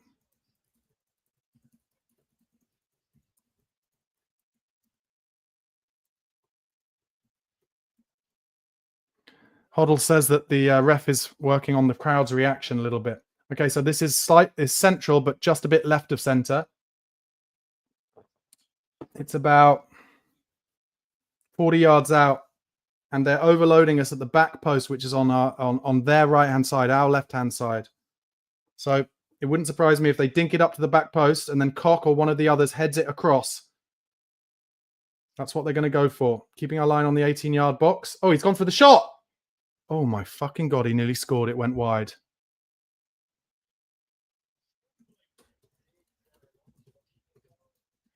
Tell you what, Vicaria wasn't getting to that, or maybe he would have done.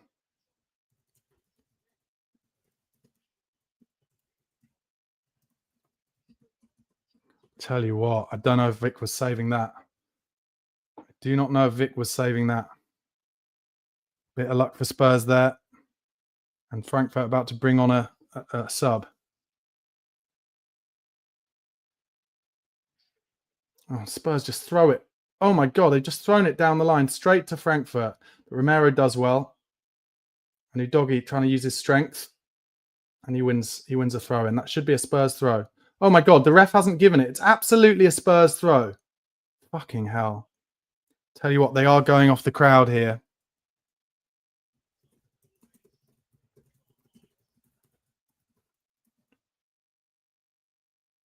Johnson, you have to work, mate. Oh my God, he didn't. Romero coming across, does well. Got to give it down the line. Oh, and nearly gives it away to Porro. Porro does win it, and he goes long. Good lad. Solanke tries to hold it up, but Kulusevski isn't there, unfortunately. Spurs not on the ball this half at all so far. Now, come on, Tottenham. Yeah, Decky's nowhere near up to pace at the moment. And they try the ball over the top. Dealt with by Bentancur, the first one. Needs help. Does get help from Porro. Solanke wins it, but that's going to be a Frankfurt throw. 7 minutes gone of this second half. Again, Tottenham, I guess, almost trying to see out the atmosphere in this first 10, 15 minutes of the second half, but we're not on the ball at all at the moment.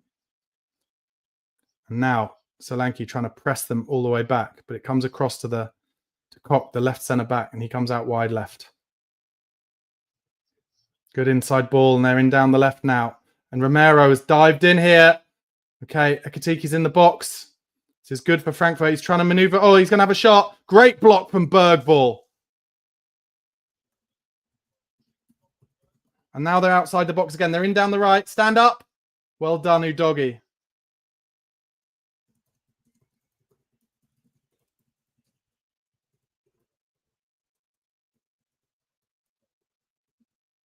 And then Udogi did really well.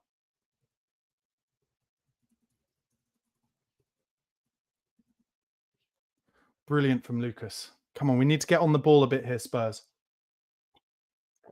Vicario just trying to take a little time over it. He's shouting at the ref. Tottenham going long here. I think, so all the players have gone back to the halfway line. This is where I'd probably drop one off and try and get it and get the ball down. He's really not a good long kicker. Boval gets it down well. And Udogi takes it off from good stuff down the left here from Destiny. He's driving, needs help, finds Tell outside him. Tell cuts inside, beats one, beats two. Just win something here, Matthias. Cuts it back to Udogi. Good play. Oh, and Udogi tried to get down the line. He dives a bit there. And the ref doesn't give it. I said he dived because the ref didn't give it. I don't know if it was a foul or not. Well, Van der Ven with the first header. And I think he could have really just headed it easily to Bentancur then, but he doesn't. And they're on the transition here, down the left. Ekitiki fronting up Porro. Don't let him come narrow. You know he wants to come narrow from the first leg. Good block from Porro. And Johnson there helping. And he goes down the line to Porro, who's got really good engine. And he wins a good foul there, Pedro Porro. Well done. Just takes a bit of the pressure off as it reaches 10 minutes into the second half. And like I said, it's what I'm talking about. Make it bitty. Make it scrappy. This may not be what Ange loves, but that's what you have to do sometimes in big games, especially away from home and especially in Europe.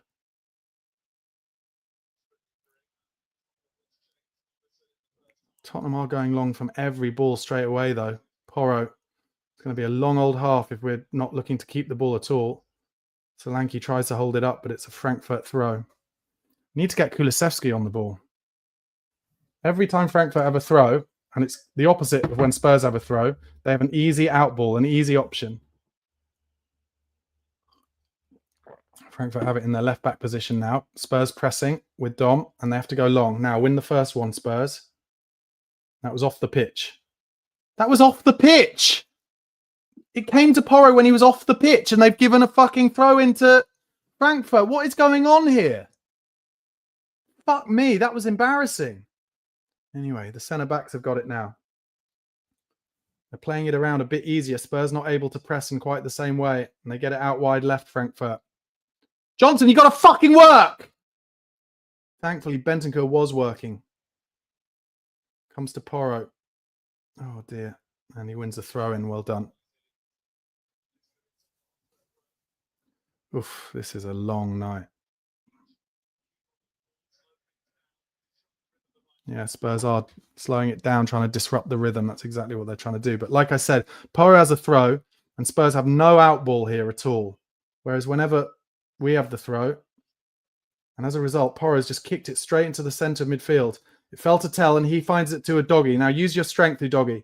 Brilliant from Destiny, and that should be a booking. And it is a booking. Brilliant from Udogi.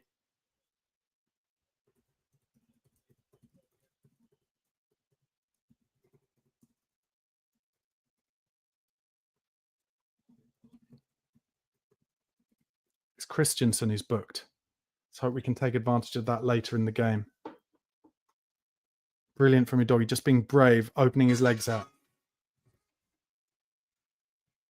No idea why my phone just went off. It's weird. Spurs just going backwards straight away, and it finds its way all the way to Vicario, outside his box. Gives it to Romero. Horrible pass to Romero. He's going to have to go long. Oh, God, he cuts inside instead. Finds a ball to Bergvall. He goes back to Romero. And Vicario under pressure here. And he goes long in the end, straight out of play towards Tell, but it's gone off. Tottenham look like they are a little edgy at this point. And now Frankfurt about to make another substitution.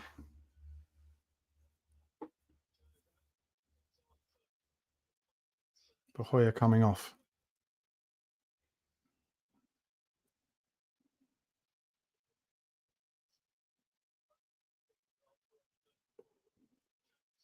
Uzun coming on. Spurs obviously don't have the ball. Just clinging on a bit at the moment. Kulusevski is not getting on it at all. And that's what I'm talking about. Kulusevski needs to drop deep a little bit when we've got it in our back line.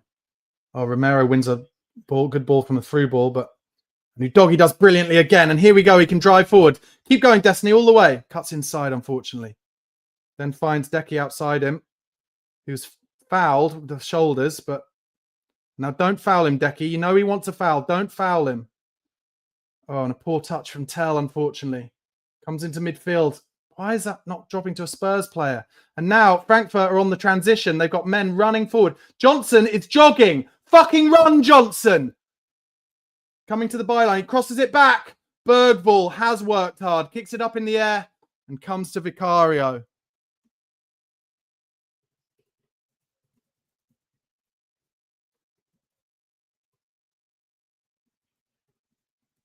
Fucks me off watching Brennan Johnson jog backwards.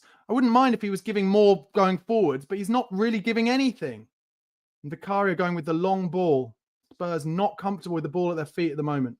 Solanke holds it up brilliantly and gives it to Brennan Johnson, who too quickly gives it to Solanke, but we keep the ball. Now Spurs trying to knock it around. Goes into Bentancur in midfield. Goes to Porro. And he puts one over the top into the channel. Good hold-up play from Solanke. Fucking elite hold-up play from Solanke. Lays it into Kulusevski. Tries the cutback. Johnson in a good position. Keeps it on to... It's behind. Chance. Oh. Corner to Spurs. Great football from Spurs.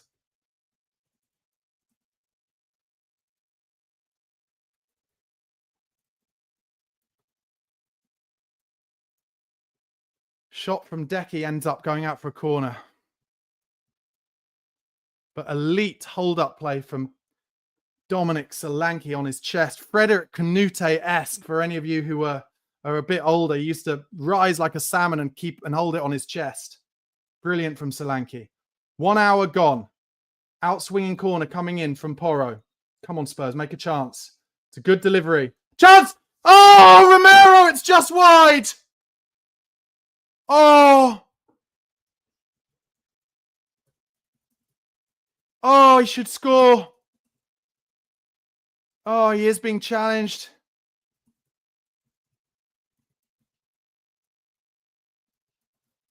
Oh. That was a huge chance. And now they bring it out in midfield and they're making room a lot down the left here. They come inside. Bad touch, though. And Spurs maybe could have done better defensively from it. And Romero's chased it. And it's come in the box as a result. But Van der Ven clears the first one. Kulusevski not match fit. You can see that. Oh, that was a huge chance from the set piece from Romero. Now they're in down the left again. Here comes the cross. Bergvall in a good position. Comes outside the box. Shot over the bar.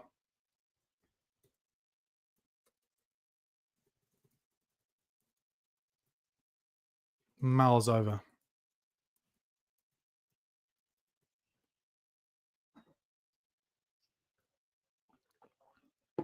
What a chance that was in the 60th minute from Christian Romero from the outswing corner.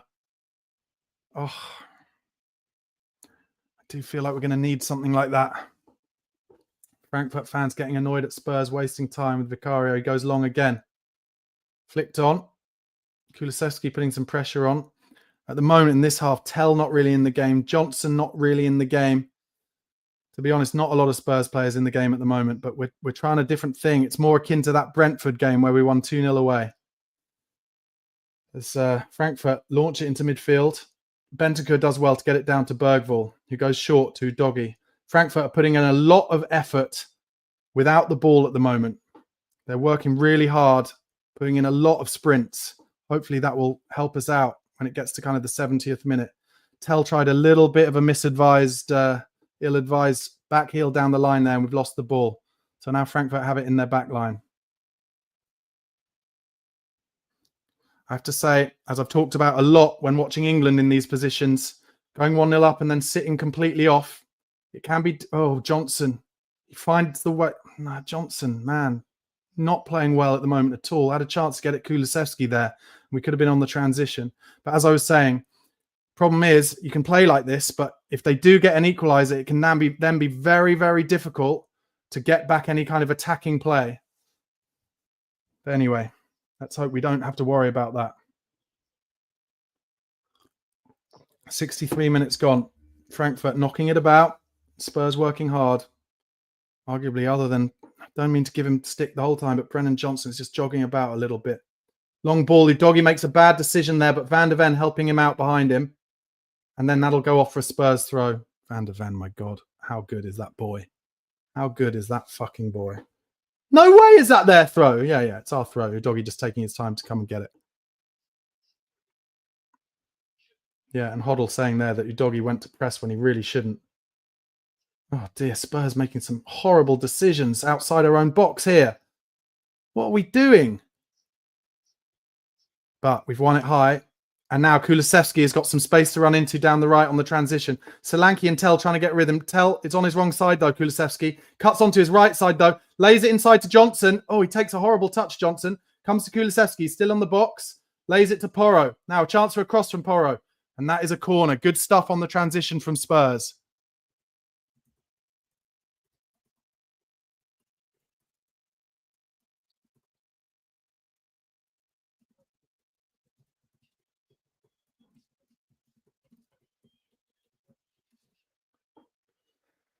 "64 minutes gone. It's going to be another outswinging corner from Porro. We've made so many chances in these two legs from these corners. Bentancur, Romero, Van der Ven from a free kick at the back end of the last game.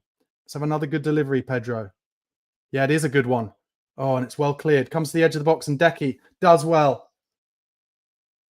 Porro crosses it. Cleared, but comes to Tell in the box. Trying to open his body out over the bar from Tell in that classic Son position.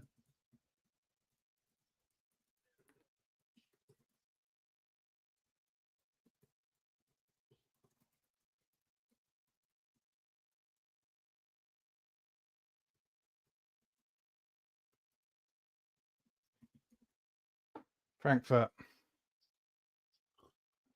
playing it through the middle third pretty easily and pretty comfortably. It tends to be down the left-hand side. 65 minutes gone.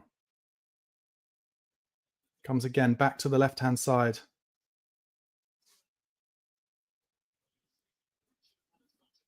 Been impressed with Tell so far today. Stand up, Lucas. And that is a Spurs throw all day, every day. Great pressing from Lucas Bergvall. Bergvall has just done the doggy today more than anything else. He's just working his nuts off back and forth. Spurs throw in with Udogie. Again, taking their time. Throws it into Tell. Good first touch. Bad second touch, but helped by Bentancur. Can he find a pass? He does. Out to Udogie. Drive at him into the box. Udogie goes for the early cross. Chance, Spurs! Oh, it nearly came to Brennan Johnson at the back. It nearly fell for two players. Brilliant early cross from Udogie. And it's just ahead of Solanke and Johnson nearly there. Brilliant, brilliant cross from Udogie. Oh, and Ange has got his head in his hands. It's another corner to Spurs.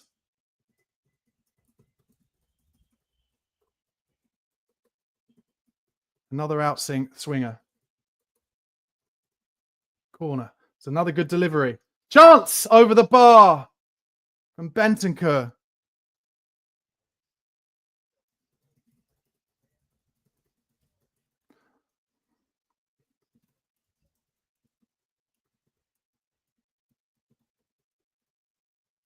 Good press from Spurs.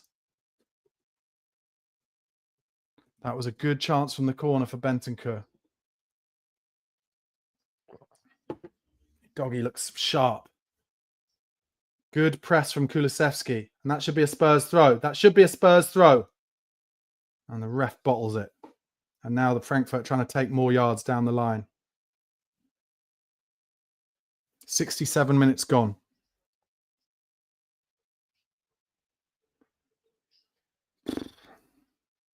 I think that chance that nearly came across to Johnson is exactly why Johnson's still on this pitch. His ability to get in at the back post.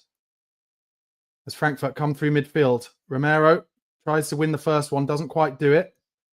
But Porro helps him out. And that is a Spurs throw. Well done, Pedro Porro. Ekitike going mad about it, but it was.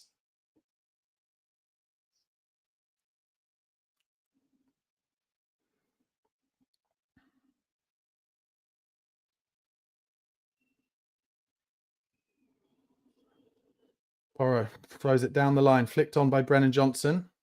One past him over Solanke's head. And Frankfurt able to turn. Gets a little touch there, Johnson. But eventually tackled by Porro. And this is awkward, heading towards our own goal. But Romero tries to clear it. And he does the right thing. And it flicks off Porro for a throw into Frankfurt. Will they go for the long one? Yeah, I think they might do. Bringing the long throw back in. Yeah, here we go. It's a bit further out.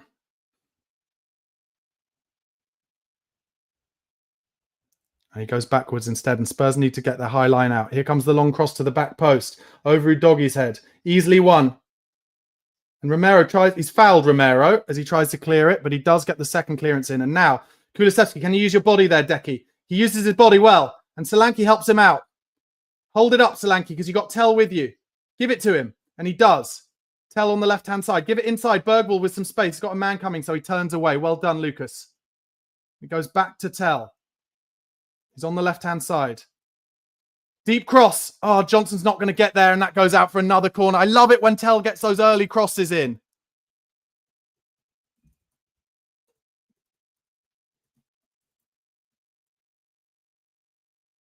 What's that? They're asking for a VAR on absolutely nothing. No way. He doesn't even get the man. They're calling for a penalty back in the because Ekatiki's dived up to the floor. Doesn't even touch Ekatiki. Nothing. If the ref gives a penalty for that, then we know that there's trouble.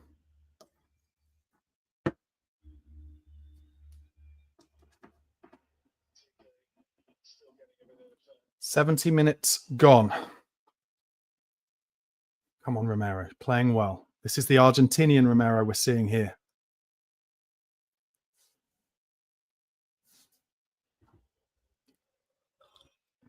And Ekatiki. This will be a Spurs corner. Ekatiki's still down.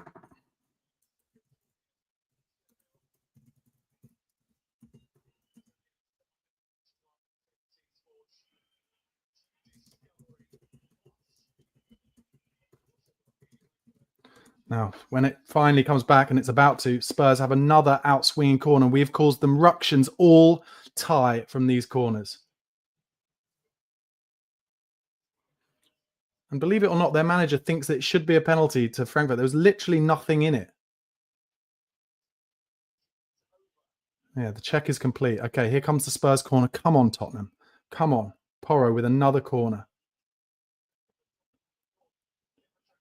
Here it comes. Another good delivery. A bit further out.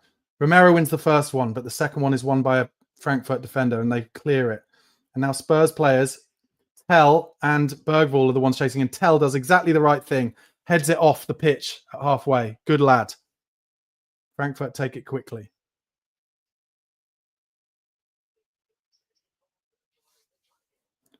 Yeah, the crowd trying to make things happen in the referee's mind. Frankfurt now in midfield. They're going to bring it out to the left-hand side again. Brennan Johnson has to work out there. Ball gets clipped over. Romero gets in a good position. Gives it to Porro. Can he win a foul? He doesn't. He just clears it down the line. Good lad, Pedro. And Solanke, as ever, working his nuts off to put the pressure on them. It's 2-1 at United. Lyon have scored a goal. And Frankfurt again go for the big one over the top. Oh, and Porro doesn't challenge for it. Problems. Ekatiki in the box now. Spurs not challenging. We never challenge in the box. We're too busy with our arms behind our backs. And we conceded so many goals like this, but we've pushed Ekatiki out of the box now. Comes in more centrally. A dink over the top. Should come to Vicario and does, and he dives on it.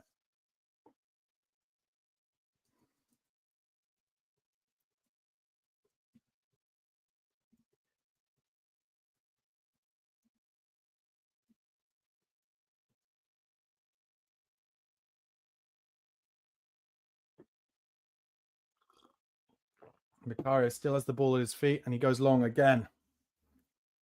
Up to Johnson. He's got to try and win something. He doesn't win the first one, and Spurs don't win the second one either. But Bergwall gets his body in a great position, and Kulusevski's able to open it out to Udoghi. He's got Tell outside him, and he finds him. Just keep this for a bit, Spurs. Tell goes back to Udoghi, has Bergwall inside. Good chance for Spurs to keep the ball for a little bit here.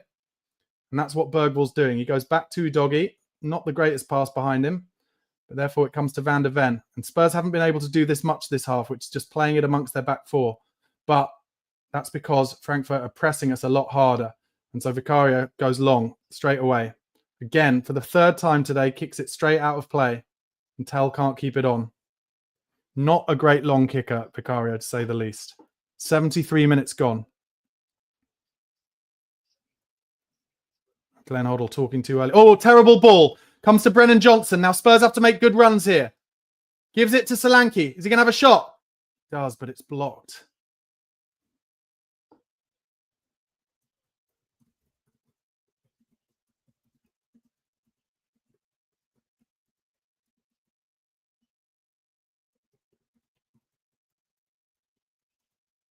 It fell to Johnson at his feet, and he just didn't look confident with the ball at his feet. And Decky and Solanke made the same run. Anyway, comes to Kulusevski in the box. He's not quite able to keep it. And Frankfurt clear it down the line. And it's Mickey van der Ven against Ekitike. And he takes a terrible touch, Van der Ven. That's his first mistake of the game. And Ekitike has it on the right-hand side. Gets back in a decent position, but it's a good 1-2. Bergvall in a brilliant position. And Spurs clear it. Kulusevski's not able to get there. Oh, and Tell isn't strong enough. And Frankfurt have it in the final third again. Solanke working hard, is it? Oh, and it's fallen to them out the byline. Great save, Vicario. Huge save with his feet from Vic. And then it's still going on. Big win in the box. Bergvall with the huge problems, and that hits the ref. But he plays play on when he shouldn't, and the cross comes into the back post. Oh, and it goes wide. My God. How has it not been stopped when it hits the ref?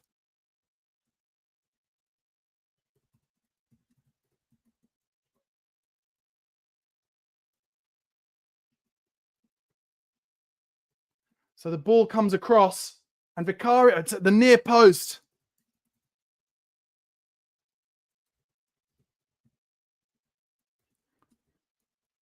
The ball hit the ref in that passage of play, and it should have been stopped.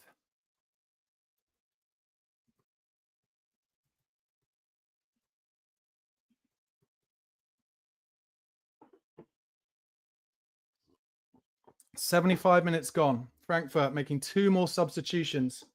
Still no subs from Spurs other than that Madison going off for Kulusevski, who I have to say has not really been in this game, but I guess what would you expect when he hasn't played for a couple of months? Fuck me.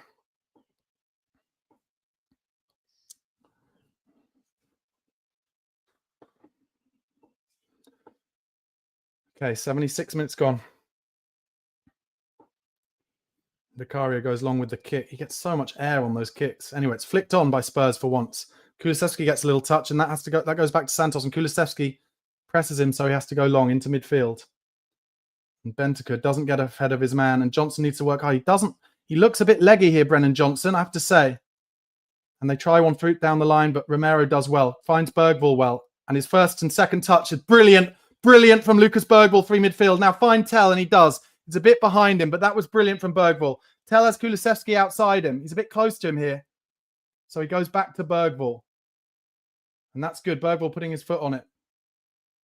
Being pressed backwards. So Udogie is on. Van der Ven finds Udogie, and Kulusevski's outside him. And he finds him.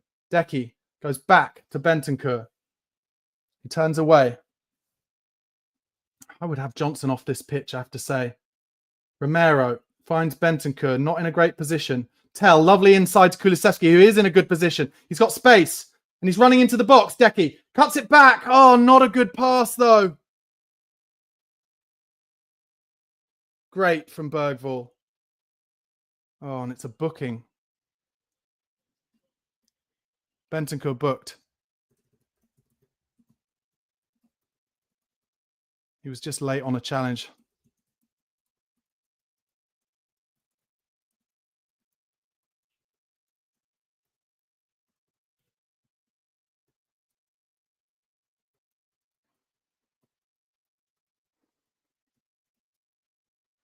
"78 minutes.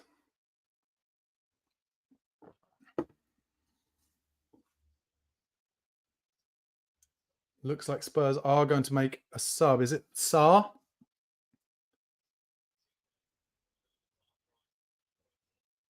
Sarr is coming on for Tell.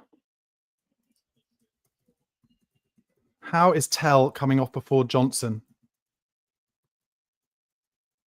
I guess because he knows that Johnson can score a goal at the back post, but Tell for me was working harder than Brennan. So Kulusevski goes right. Oh, it goes left, sorry. Sarr has to work his nuts off here as Frankfurt go down the line, but Romero puts in a brilliant early challenge. Needs Sarr to work so hard up and down here. Press and counter press. Frankfurt have the ball in central midfield. Knocking it about. Again, trying to bring it out wide left. Solanke's still working so hard. And here it comes. Touchline wide left. Johnson's there. Oh, he comes narrow of Johnson, but goes backwards. And they bring it out to the right-hand side now. Kulusevski working hard. Oh, he's going to give away a foul. Ball comes into the box. And Sarr is able to clear it. But it goes straight to a... Oh, chance of the back posts. Straight into Vicario's arms.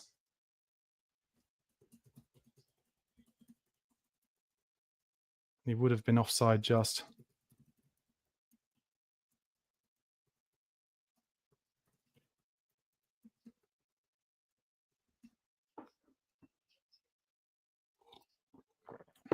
Into the 80th minute now, and Vicario is once again going to go long. Unbearable. And it's 2-2 at Old Trafford, 4-4 on aggregate. Fucking hell. Vicario goes with the long kick. Up to Decky.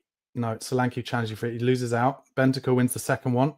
Can it drop to Spurs? Solanke does great. Should be a Spurs throw here. Should be a Spurs throw, and is.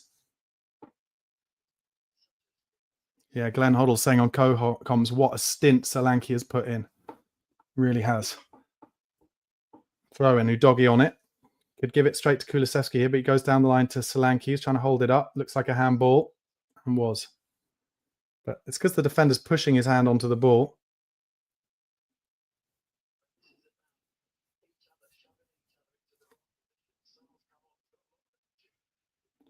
Frankfurt now trying to play it through midfield again. This is not the game Frankfurt would have been expecting with them being the bosses of it. They wanted us to be the bosses of the game in terms of possession, but now they are.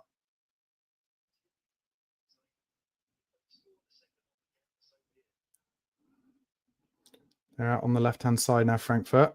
81 minutes gone. Solanke working hard. But some space down the left. He's fronting up Pedro Porro, looking to get to the byline. Dinks it.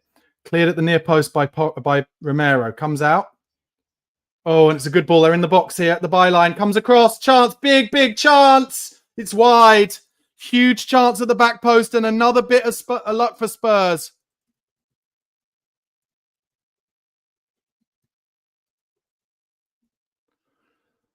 It's too easy for them to get in. And again, we don't mark the back post. He's tried to just bend it into the bottom corner, and in the end, it's way wide. Tottenham once again not marking their back post. And Vicario once again going long with this ball.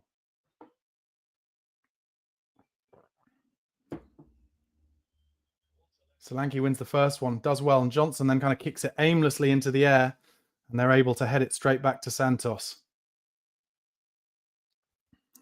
Is Odebear fit? Otherwise, why is he not on the pitch? Johnson just not even in the game. He's in the half spaces, not really receiving the ball much. Anyway, Ange knows better than me. I'll give him that. Comes out wide left again. That's where all of the damage is coming from. Wide left. As ever throughout Tottenham's season, throughout Tottenham's 18 months under Ange Postecoglou, to be fair. In midfield. Solanke, my God, is he working his nuts off. Comes across to the wide left again. Johnson just putting a little half run in. But he's there, at least. Comes deep to the fullback. 83 minutes gone now. And here's the big crossfield ball over Udogie's head. He has to challenge. He's beaten in the air, and it comes in the box. Another chance in the box. Blocked, but it comes to them again. Terrible shot. Straight down Vic's throat. Again, Christensen.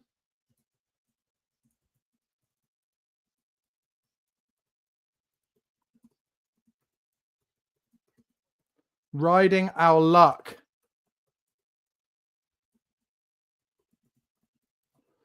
And again, it goes long. Tottenham, no interest in keeping the ball at this point. A chance. Kulusevski through. He won't have the pace for this, though. He's one-on-one. He's going to have a dig from far out. And he drags it wide.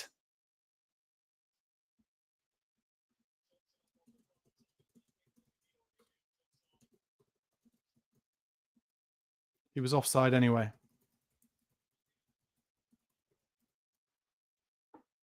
And now big Kevin Danso coming on. Holy shit. Ange's going hell for leather.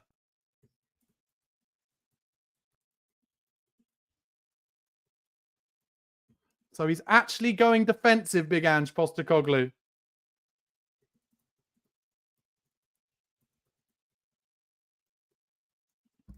Well, we've been calling him for him to do it. I'm glad it's Johnson. 5 minutes to go. Big Kev Danso only returned to training this week, I think. So what are we going to do? Go 3 at the back? Johnson's put in a shift. I'll give him that. He hasn't been involved much, but he's put in a shift. And now big Kevin Danso on the right of a back 3.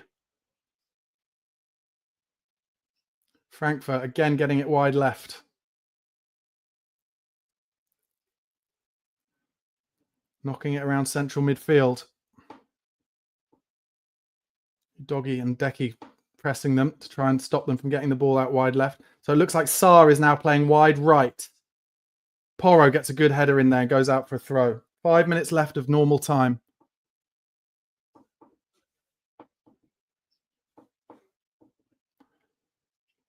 Sarr, they get the early cross in. Easily won by Romero. Oh, and then a touch in midfield by Solanke. Trying to find Decky, but he doesn't. It comes back to Frankfurt straight away.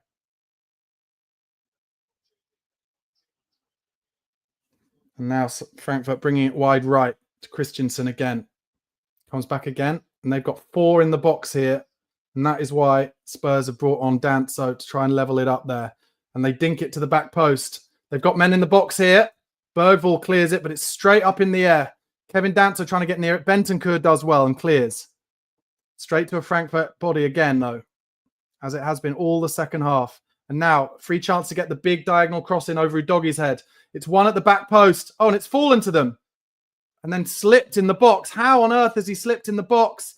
It's everything falling to Frankfurt players in the box. And again, shot blocked. It's going to be a corner, I would have thought.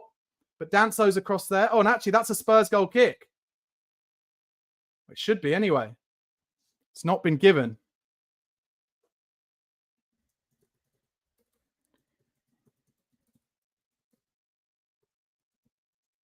It's going to be an in-swinger. Here it comes. Stays on his line. And it's wide. Free header, but wide.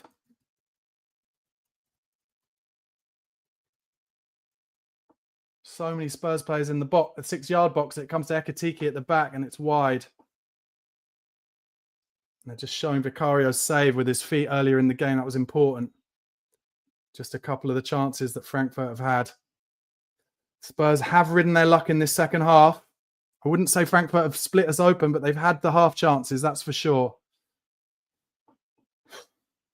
And Vicario goes long. Again, kicking it towards straight off the pitch, but Solanke wins the first one. Kulusevski battling for the second. And again, every second ball falling for Frankfurt.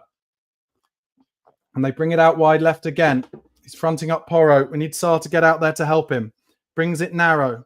Sarr is there, but it falls to Bergvall. And Bergvall just absolutely wellies it clear. Jesus Christ. This is like the ultimate opposite. The antidote to Ange ball. Spurs just playing full new Spurs ball. 11 behind the ball. Just clearing everything. It's Frankfurt bring it wide right now. And Frankfurt have 6 men in the final third. And they get it out wide left again. And Sarr is nowhere near it. So the cross comes in. But Danso clears it well. 88 minutes now. It goes out for a throw-in. Takes it easy. Another chance for a cross here. They're just trying to cause absolute ructions in our box. Here it comes, but Vicario comes. Dive on the ball, Vic.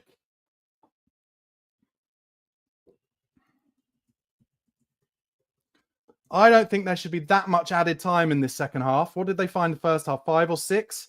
I think it should be 4. But let's see what the ref goes for. We're into the 88.5 minute. Vicario goes with a big high up and under. First ball won, and it falls straight to their fullback. And he goes down the line, but Van der Ven is there. And he takes a touch, and then he just fucking whacks it. And Solanke is even deep, so it just falls to their centre-half. Tottenham not even trying to get anyone on the counter here as they come wide left again. Last minute of the 90 we're coming into. Spurs too deep, and that's a corner. Sarr got a foot in.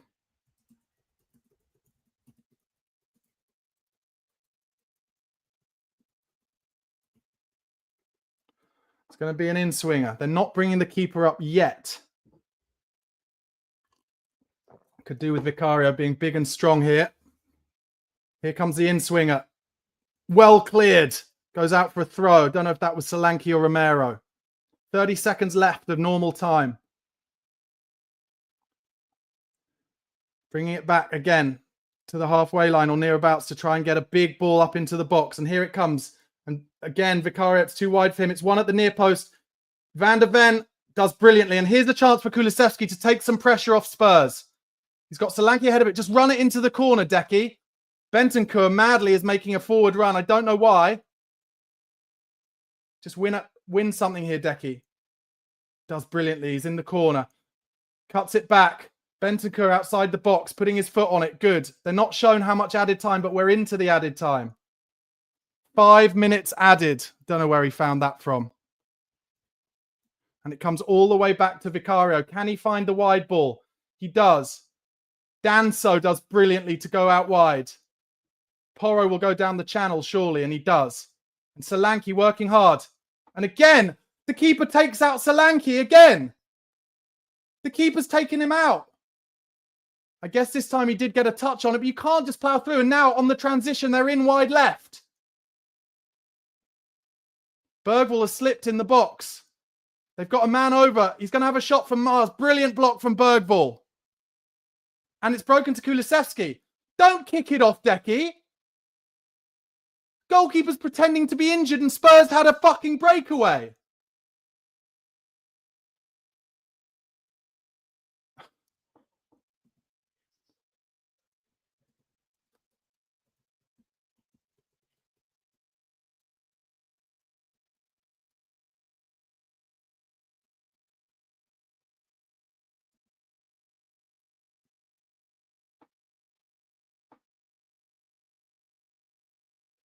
And they're pressing Van der Ven. What the fuck is going on? What the fuck is going on? We were fucking through on goal.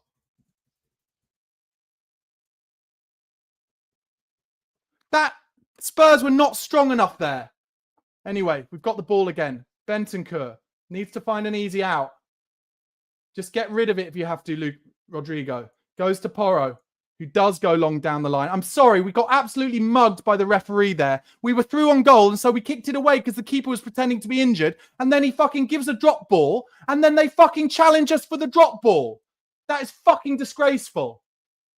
Big Kev Danso with the win. Sarr, what is Sarr doing with that ball back to Porro? And Porro goes down the line.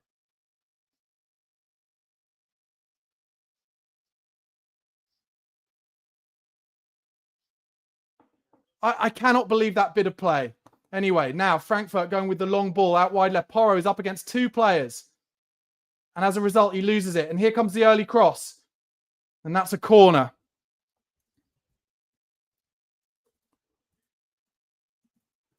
I cannot believe that. Decky was actually through. And now the keeper is trying to go up. Here comes the in-swinger. 2 minutes 15 left.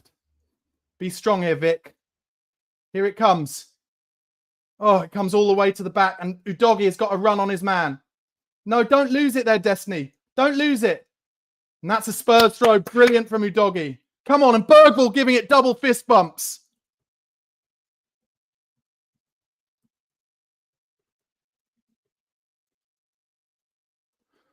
And Romero's gone down.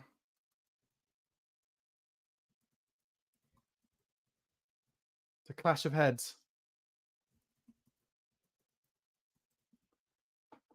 But that did help having Danso in the middle there with Romero and Van der Ven for that corner.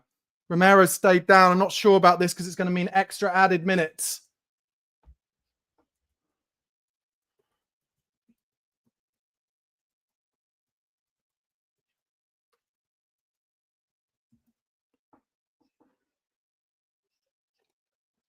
Romero looks a bit spark out. Don't know who else we got on the bench. Ben Davis, I guess. Udogie did brilliantly down the left to win us the throw, but this is going to go into fucking 7 added minutes now.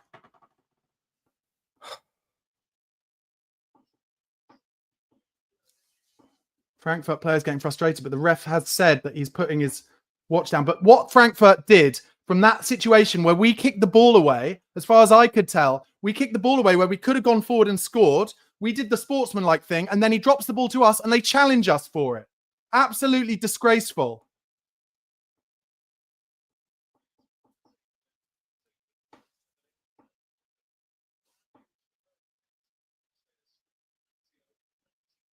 Lazio have equalised in the 93rd minute against Bodo Glimp.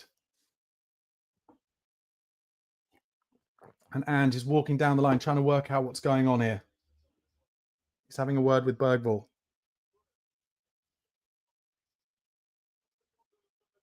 There's going to be loads of time left. We've done the 5 minutes, and now they've had a booking because he's trying to get in a fight, their player.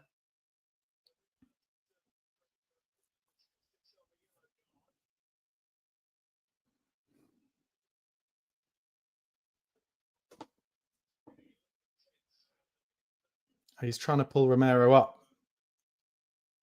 Now, you can bet your bottom fucking dollar.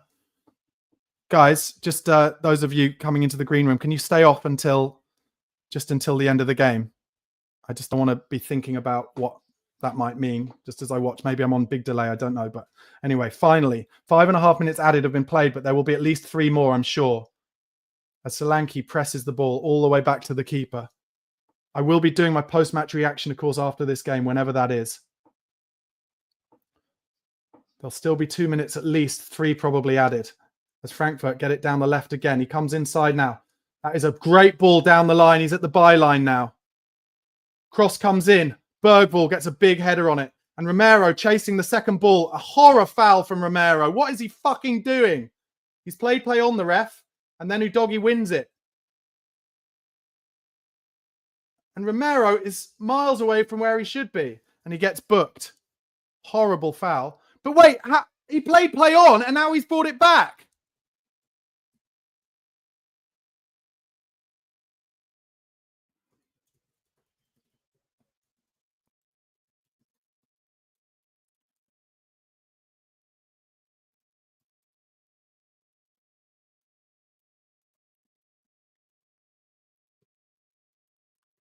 What is Romero thinking there? And as a result, their keeper is now forward into the 7th minute of added time. Spurs keeping their line on the edge of the box. What was Romero thinking? Just an absolute moment of madness. Here comes the free kick. And Kulusevski is like doing a makeshift wall, but there's really no point in being there. He needs to get in the box and help out. Drop. Please don't come in the green room, guys. They've won the first header. Danso gets up with the second one, but it's straight up in the air. Bergvall working his nuts off. And now Decky clears. And the keeper's going to stay up, is he? Stop going in the green room, guys. Get out of the green room. I'm watching the game. Get out of the green room. Spurs win it high. Spurs win it high. Run down the line. Give it to Sarr. Just go to the corner. Go to the corner. Get out of the green room. Go to the corner. It's done! It's fucking done! Get in the green room all you like. Tottenham are in the semi-finals of the Europa League. Ange lives another day. He lived another day. Absolutely amazing. Absolutely amazing. 1-0. Backs to the wall. What we thought this Spurs team were not capable of. And my God, they've done it. They have done it. Absolutely incredible from Tottenham Hotspur Football Club. This is my instant match review to the Frankfurt 0, Tottenham Hotspur 1, Europa League quarter-final second leg, and the players are in front of the fans giving it everything. And those fans deserve this. Those players, maybe they deserve it a little less for their performances this season, but when it mattered, they gave their best performance of Ange Postecoglou's entire reign, and they showed that Ange is willing to tell them to go backs to the wall. He is willing to tell them to work their nuts off, to keep a clean sheet. Bergvall hugging Pedro Porro. Bergvall was up and down all day. It wasn't pretty. It couldn't be pretty. But I'll tell you this. If I was a neutral watching that game, I would say I don't think Frankfurt are going to score the whole time. Spurs had them at arm's length. They had some half chances. And the winner was scored by Dominic Solanke, the man getting the most stick at the moment for not scoring goals. We won ourselves a penalty. An absolutely heinous foul by their keeper Santos on James Maddison, who had to go off with concussion. And Solanke slots it down the middle. What a night for Tottenham Hotspur Football Club. What a night for big Ange Postecoglou. And I've been saying in my videos for a long time now, if he proves me wrong, if he gets a tune out of these boys away from home when it matters the most, I'm telling you, if he wins this trophy for us, he can stay. He can stay as long as he wants. And tonight they proved that they're not just one-dimensional. They can get their backs against the wall. They can put in 50-50s. They can make it all happen, forward and back. And tonight they did, in their green kit, like the green kit that they wore against Ajax in that second leg of the Champions League semi-final in 2019. And Ange is hugging, so that he's hugging everyone. The pressure release. The balloon has popped. He picked the right team. What a night for Tottenham Hotspur, through to the UEFA Europa League semi-finals for the first time since 1984, when, don't forget, we won it. And listen, so many Spurs fans have been saying for years now, I don't care about top four. All I care about is winning a trophy. We can finish 17th if we win a trophy. Well, we're still in the hunt. The season goes on. And we went to an incredibly difficult ground with a huge, horrible atmosphere. And we went for it and we took them not apart, not to the cleaners, but we did what needed to be done. And sometimes that's what you have to do. You go to difficult grounds and you do what needed to be done. And Ange's applauding the away fans. And I hope they're chanting his song tonight because he deserves it. He's taken so much flack from me as much as from anybody else. And I'll hold my hands up. I didn't think they had it in them tonight. I didn't think they had it in them to reach that semi-final to keep the season alive. But they did it. They did it. Let me go through the performances tonight. Vicario showed strength, made one magnificent save with his feet when needed from a shot at the near post from about 8 yards out. Kept his clean sheet. He had a terrible weekend against Wolves, but he came back. He was clear-headed. He won some important crosses, came out and showed strength behind his back four. Pedro Porro, really excellent on the ball, cleared it when he needed to clear it, didn't try and do anything much. I should add, absolutely pissing down in Frankfurt tonight, making conditions even worse. And maybe that is another reason why Spurs did what we never see them do under Ange, which is if you're getting turned and you need to kick it row Z, you kick it row Z, and they did it. And that is how you play football. You can be attacking sometimes and you can be pragmatic at others. And tonight was a night for pragmatism, and they showed it. And the fans are going absolutely loopy, and rightly so. Rightly so. Destiny Udogie was picked ahead of Jed Spence, and again, for the second leg in a row, proved it was the right call by Ange Postecoglou. He drove forward endlessly. He was strong defensively. And he looks fresh. He looks sharp again as they show Ange and Topmoller, the Frankfurt coach, congratulating Ange Postecoglou there. What a huge night for Ange that is. For once, I'm actually looking forward to his press conference tomorrow before the weekend game against Nottingham Forest, because he will be able to have some collateral when he throws it back at those people who've been having a go at him. Because he's shown when the team are there, when I said it, I'll get into the centre-backs with Mickey van der Ven. I've said it. I called for him to wrap Mickey van der Ven in cotton wool. He's literally done it. Only played him in the Premier League against Chelsea. And my God, what a player Mickey van der Ven is. On the ground, sliding tackles, winning headers, getting the defensive line up, making decisions. And he makes Romero a better player. And Romero had a good game as well. I'm going to give Van der Ven an 8. I'm going to give Romero, I would have given him an 8, but I'll give him a 7 because in the very last minute of added time, Romero had one of his Romero moments, charges out, gives away a foul, and allows them to get everybody up in the box, the keeper and everything. That's good to see. Madders and Ange with their arms around each other, showing there's no problems between them. So exciting that we're into that UEFA Europa League semi-final. Road to Bilbao. I've said to my girlfriend, if we get to the final in Bilbao, we are making a week of it. I've got some Man United fan friends. Are they still in it? Let's have a look at live score. I'll do it in a bit. But I've said we'll make a week of it in Bilbao if it's Spurs Man United. I believe Lazio and Bodo Glimp still drawing. That might have gone to extra time. So who knows who will play in the semi, but it doesn't fucking matter. What matters is we are through. 1-0. Who would have bet on a clean sheet tonight? Probably nobody. But we got it. We fucking got it. Really, really brilliant. Okay, moving into the midfield. Bentancur, again, showing why he's a Uruguayan international. He can play in that 6th role when he's really on it, when he really wants it. He sweeps up really well. He's a minesweeper. He gets in there for the second balls and he's calm enough on the ball to win it back and give it easy.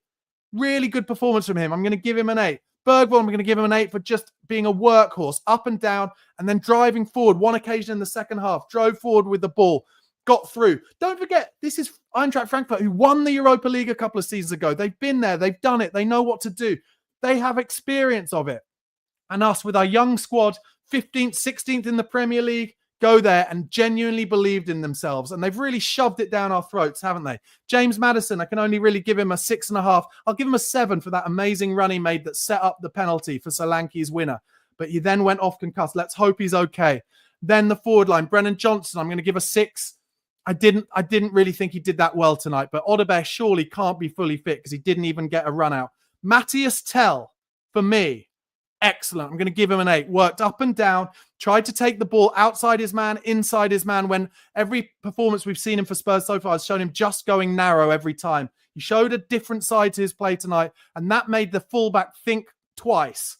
And as a result, he had a great performance. He also got some really important early crosses in. I was impressed with him, and I think him playing ahead of Sonny helped us tonight. I know that's going to be a controversial one with a lot of you, but the reality is, brilliant performance.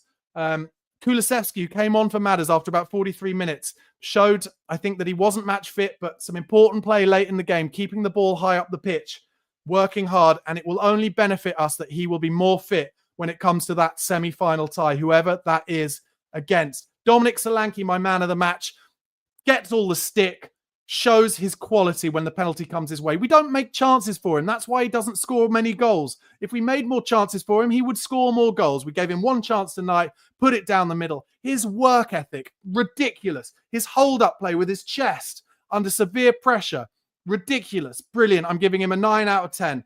Absolutely excellent. And then just in terms of the subs, Kevin Danso came on with about 10 minutes to go. Got his head on a load of stuff, really important stuff. Listen, I didn't think we could do it, and we have, and that has kept this season alive. It's kept my life alive for the next couple of months. I don't mean literally. I just mean in terms of my enjoyment of being able to enjoy the last few months of this football season. Because Woolwich, fucking Arsenal, how they played against Real Madrid last night. It would have been a shocking week if we'd gone out, but we didn't. And Ange Postecoglou, I screamed at the end of the game, he lives to fight another day. He has shown us something different tonight. He brought on Kevin Danso in that last 10 minutes. And said he alluded when he came to Spurs like he'd never do that. Well, he clearly will. And he is pumped. They're showing on the sidelines how pumped Ange Postecoglou is. And listen, the reality is, if we did have that team out every single week and they put in that level of effort every single week in the Premier League, we wouldn't be 15th in the league. We'd be top 5, top 6 for sure.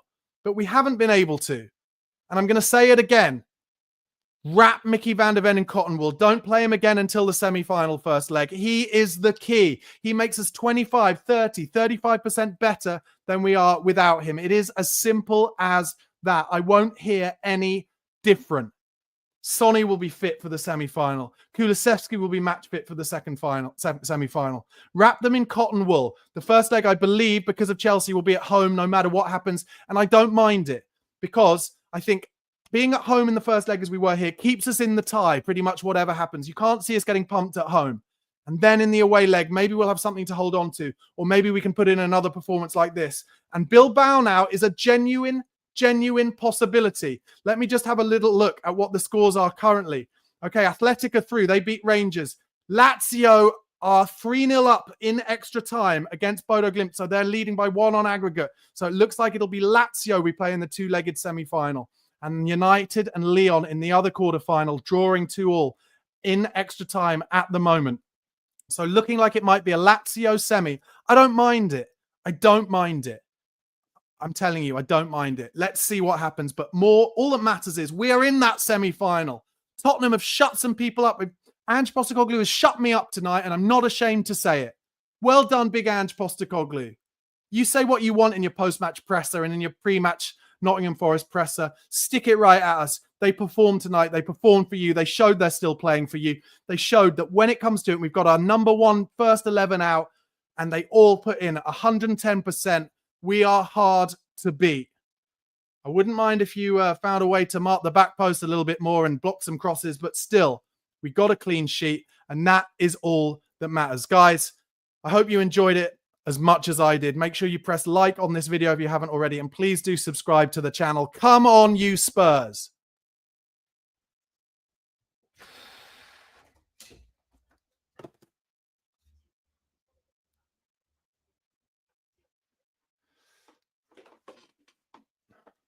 As you can tell, guys, I am absolutely pumped after that. Tottenham have beaten Eintracht Frankfurt away from home 1-0 and are in the semi-finals of the Europa League. Spectacular night for Spurs, a glory night for Tottenham Hotspur. And when was the last time we saw one of those? Nothing as important as this since Ajax away, as far as I'm concerned. Absolutely brilliant. This is the fan show. Let's go over to Malta with Melvin. First of all, Melvin, thank you for waiting for me as I have a coronary over here. How did you find it watching, and how good was that performance from Tottenham tonight? Yeah, I'm really happy. It was, to be honest, I'm still in shock. Like, I can't believe we actually made it through, because I convinced myself today that I was getting ready for a defeat. But I mean, the performance was great. The defending was good. I'm speechless, because the possibility of a semi-final and the final is you go from one extreme low to the other, and it's quite strange. And hearing you speak, honestly, brought me so many happy memories from our last, European run. So yeah. I've similar energy going through me at the moment. I have a couple of scars from away legs. I went to the Camp Nou when Lucas scored. So it brings me right back to that moment. Even though it's been a terrible season, yeah, all of a sudden now we're in a European Cup run, and we have a decent team. And today was a few great performances. I thought Romero was excellent. I was most happy today, to be honest, with Lucas Bergvall in the middle, because I thought he mopped up everything. And I can see him improving from game to game, and it just seems he looks 26 years old at the moment, and he's only 18. And, we were missing Heung-min Son today, but Tell filled in and did the job. Solanke was great. It was Tell's best performance by far, wasn't it? Yeah, I think so. I think he has quite a good partnership with Udogie. I think they work quite well. And the opposite side, I think they work quite poorly. Pedro Porro and Pedro Porro was okay, but Johnson. I didn't think Johnson helped him at all. But anyway, look, no negatives from me tonight. It's all good. Yeah, I thought it was great. The substitutions were good. My dad was complaining for Richarlison to come on, but I think Solanke worked so hard. And even though I felt with Solanke and Johnson, sometimes they could have made a run, but I don't think sometimes they believed the ball would have arrived. And when the ball arrived, they were caught behind the defender, and their defense mopped up. I thought, we kept them quiet for most of the game. We had, we got a bit of luck with the penalty, even though we deserved it. in football you need a bit of luck. But I think over the 2 legs we deserve to go through. I think we were the better side overall, but Frankfurt really made us work for it, and in the end we do deserve to go through. Can I just ask here, Katrina in the comments says Barnaby looks disappointed that we won. Do you know what disappointed looks like? Jesus Christ. This is as good as it gets with me. I promise you, this is not disappointed. This is me having an absolute coronary. I'm loving it. I'm absolutely loving it. Meanwhile, also, Man United have just gone 3-2 down at home against Lyon, who are down to 10 men. Wow. Yeah. Listen, you have to be in a position. We're there. We have our name in the semi-final, and that alone makes me so excited. Now I can't wait for the next game. I absolutely cannot wait for the next game. Honestly, I might look at flights, Barnaby, because Bilbao, mate. Yeah, not well. I'll one game at a time. Honestly, I'll start looking at the semi-final because I think the stadium will be rocking now. The fans will be more united. It'll be rocking. I think it'll be rocking for the Forest game as well, don't you? Yeah, I think we needed that. We needed an uplift, and Kulusevski, by the way, Kulusevski, I forgot about him. Dejan Kulusevski. I thought he looked great when he came in. Honestly, he worked hard. He looked a little not match fit, I'd say, but he worked really hard. Yes. Sure. But you can see the elements of Kulusevski, what we've been missing. And I thought, okay, here we go. And a couple of matches he plays in the Premier League, we'll play him, give him minutes, give the other players a rest. I think I'm happy. I'm happy with the team. We need to win a few Premier League games. We need to have maybe a good result against one of the big teams for confidence. And we'll see. Listen, in football, how many teams, rivals of ours had horrible seasons but still won trophies? Yeah, Chelsea. How many teams? All the time. And it fucking annoys me because they have terrible seasons. Terrible. And us, Spurs, we have good season and still win nothing. So this could be our year. This could be our year. We've still got a chance. We've still got a chance. We'll take it a game at a time. Let me ask you, Melvin, one question. Sorry. Where are you at with Mickey van der Ven and playing in the Premier League? I'm like, no. I'm like, just keep him on the bench. I think all professional players, they want to play. I think the more they play together, the better they'll get. He's so good. He can be, I'm telling you, long term, he can be our Van Dijk. If we can get things fucking sorted and keep him fit, he can be our Van Dijk. He's that good. He is a cheat code in a way, because it's like playing, I don't know if you play FIFA, but having like a 99 pace player against all of, it's insane. He's insane. He's strong. He doesn't have a significant weakness, Van der Ven. He's a young player and he's ambitious and I'm happy we have him at the club at the moment. I thought Romero as well was excellent, even though that yellow card in the end was not needed. I thought Bentancur as well was great. Yeah, me too. Overall, I don't think there was a significant weakness in the team, other than we kept losing the ball every 5-6 seconds. We kept giving it to them. I don't know if that was the tactic employed or if I don't know what was the game plan, but it worked in the end. Madison unlucky to come off injured, but he won us the penalty in the end. So credit to him and come on, you Spurs. Come on, you Spurs. Melvin, I've got some more people to talk to. Thanks for being a part of the show, and let's talk again after what I'm sure will be another big win against Forest on Monday. Come on. All the best, man. See you. Top man. Okay, next up, we are going to go to Ireland and Noel. Noel, how good is it to feel good again? Bloody wonderful, Barnaby. It is fantastic. Your reaction afterwards, I'm delighted. You really give us socks, and your aftermatch reaction. I thought it was a fantastic performance, and I actually did think last week that they could do it. Because we were still in the tie at 1-1. And it was a very, very good performance. The players were magnificent, actually. I think your ratings were spot on. Like everybody put a shift in. Some obviously more than others, but the back four were very good. But Cario, when he was needed, stood up. I was a bit worried. Sometimes he was kicking the ball over the sideline. But the back four, like Porro, was very good. Romero was fantastic. A bit disappointed what he did at the end. You know, he doesn't need to do that. He's a fantastic footballer. He doesn't need to come out and side people down and put us under pressure. But I agree with you, Mickey van der Ven. What a player! What a player! God. You know, there was once in the first half where, you know, they were clean through, and he just got that big leg again wrapped around it, and the speed, his contribution to the game. But I was very, very impressed with Udogie at left back. Yes. I thought he was excellent. He intercepted a lot of balls. He set up a lot of stuff on the left hand side, and I thought that he dovetailed very well with Tell. I was impressed with the two of them together. Now I know that Tell didn't finish out the game, but I thought there was signs there, that there is a player there. Bergvall again is impressing me more and more, just purely for his work rate and his willingness on the ball. Bentancur again, very good. Madison, excellent first half, I thought. And he did win the penalty. He was very, very brave there. Incredibly brave. Incredibly brave. I mean, Solanke. I mean, what a performance he put in. If we could only make a few more chances for him, you're absolutely right. And he took the penalty well.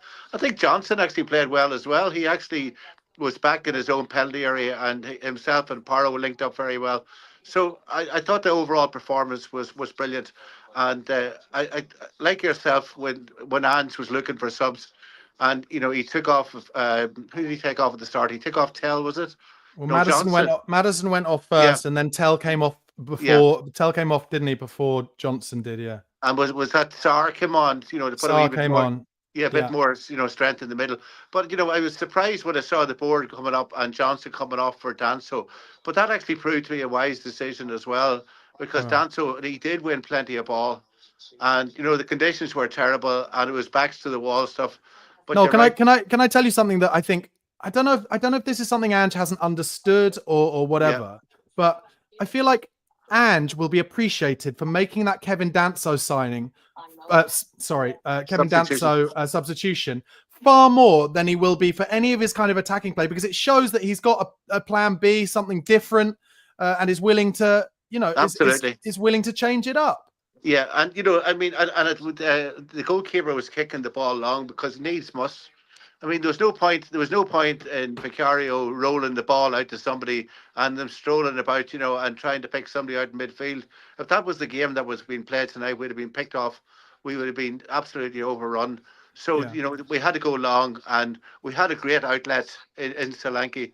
And, I know the conditions were probably very, very tiring. The players obviously tired a lot towards the end. But there was actually some very good chances in the second half as well. Yeah. There was a couple of headers and, a couple of chances. There was one just taken off Johnson's toe. And I think Kulusevski coming on, really, as you said, he wasn't really match fit. But, his experience was there. He got the ball into the corner. He held it up. He looked for players to give him support. So there was so much encouraging signs there. And I, for one, Barnaby, like yourself, I'm absolutely delighted. And I think it's one of the best nights that we've had. And as you said, I mean, Arsenal, or that lot as you call them, winning last night. And if we had it without tonight, it would just have been unbearable. And it would have been absolutely unbearable. And actually, as we wait, Lyon with the penalty to make it 4-2, and they do. Oh my God, Man United 4-2 down at home. I know I'm on a bit of a delay, so probably you might have known before. But anyway, Noel, listen, thanks so much for being part of the show. Really appreciate it. Fantastic, Barnaby. And a great night. And come on, you Spurs. Top man.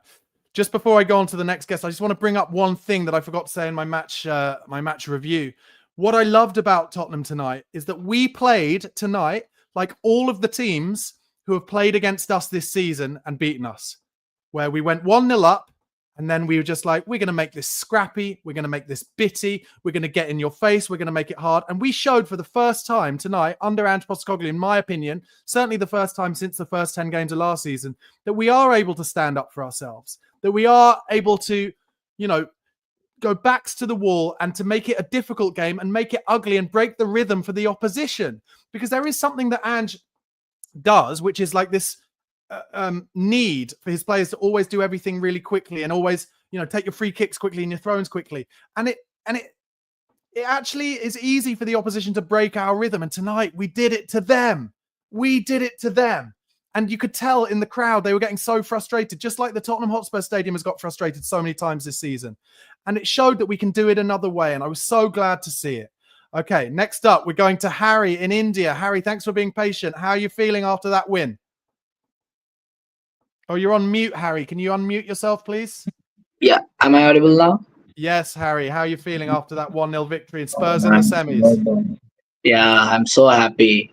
The boys showed like the boys were excellent. I'll give 10 on 10 for everyone because they showed the capacity of each individual. And Mickey Van de Ven is a treasure for this club. So good. He's so important. Would you like me say to Big Ange Postecoglou, do not play Van de Ven except for the Europa League this season? Yes. Because he is very important for the semi-finals, and for Christian Romero, he stepped up when he needs to. And 10 on 10 captain performance as well. Absolutely outstanding. Now, with all the teams left back in the tournament, do you think Tottenham can make it to the final? Can we win this trophy? Yeah, I'm in it, mate. If boys show the passion, we can win it. We are the favorites as of now. Well, even over Athletic Bilbao, who will play the final if they make it in their own stadium. It doesn't matter. We came to Eintracht and we cracked them. Harry, that's absolutely right. Unfortunately, Harry, I've got so many people to talk to today, so thanks so much for being part of the show. But let's talk after the Forest game next Monday. Top man. Bye. Okay, next up, who are we going to go to? Let's have a look at my list. I am going to go to Justin in South Africa. Come on, Justin. you Spurs, get in, son. Get in there, Justin. Tell me, from where you were watching, how difficult a watch was that for you, and how proud are you of that team tonight? Brother, all I'm saying is I still can't believe the results. That's the first thing. After everything that's happened, and we did that at away. Imagine being at that away section with those Spurs fans. In total shock still. Everything I've said about Ange, I don't even know what to say, to be quite honest. That was a totally different team from the whole team that we've seen this entire season. I'm still in shock. Van der Ven, Bentancur, they all pitched up today. Yeah, I'm still in shock, but to be quite honest with you. How do you think Ange will come out in his post-match press conferences? You know, what kind of angle will he go? Will he go for the kind of, I told you? And does he have the collateral now to kind of back that up? Yeah, he does, but I'm sorry to say I'm still Levy out, being honest.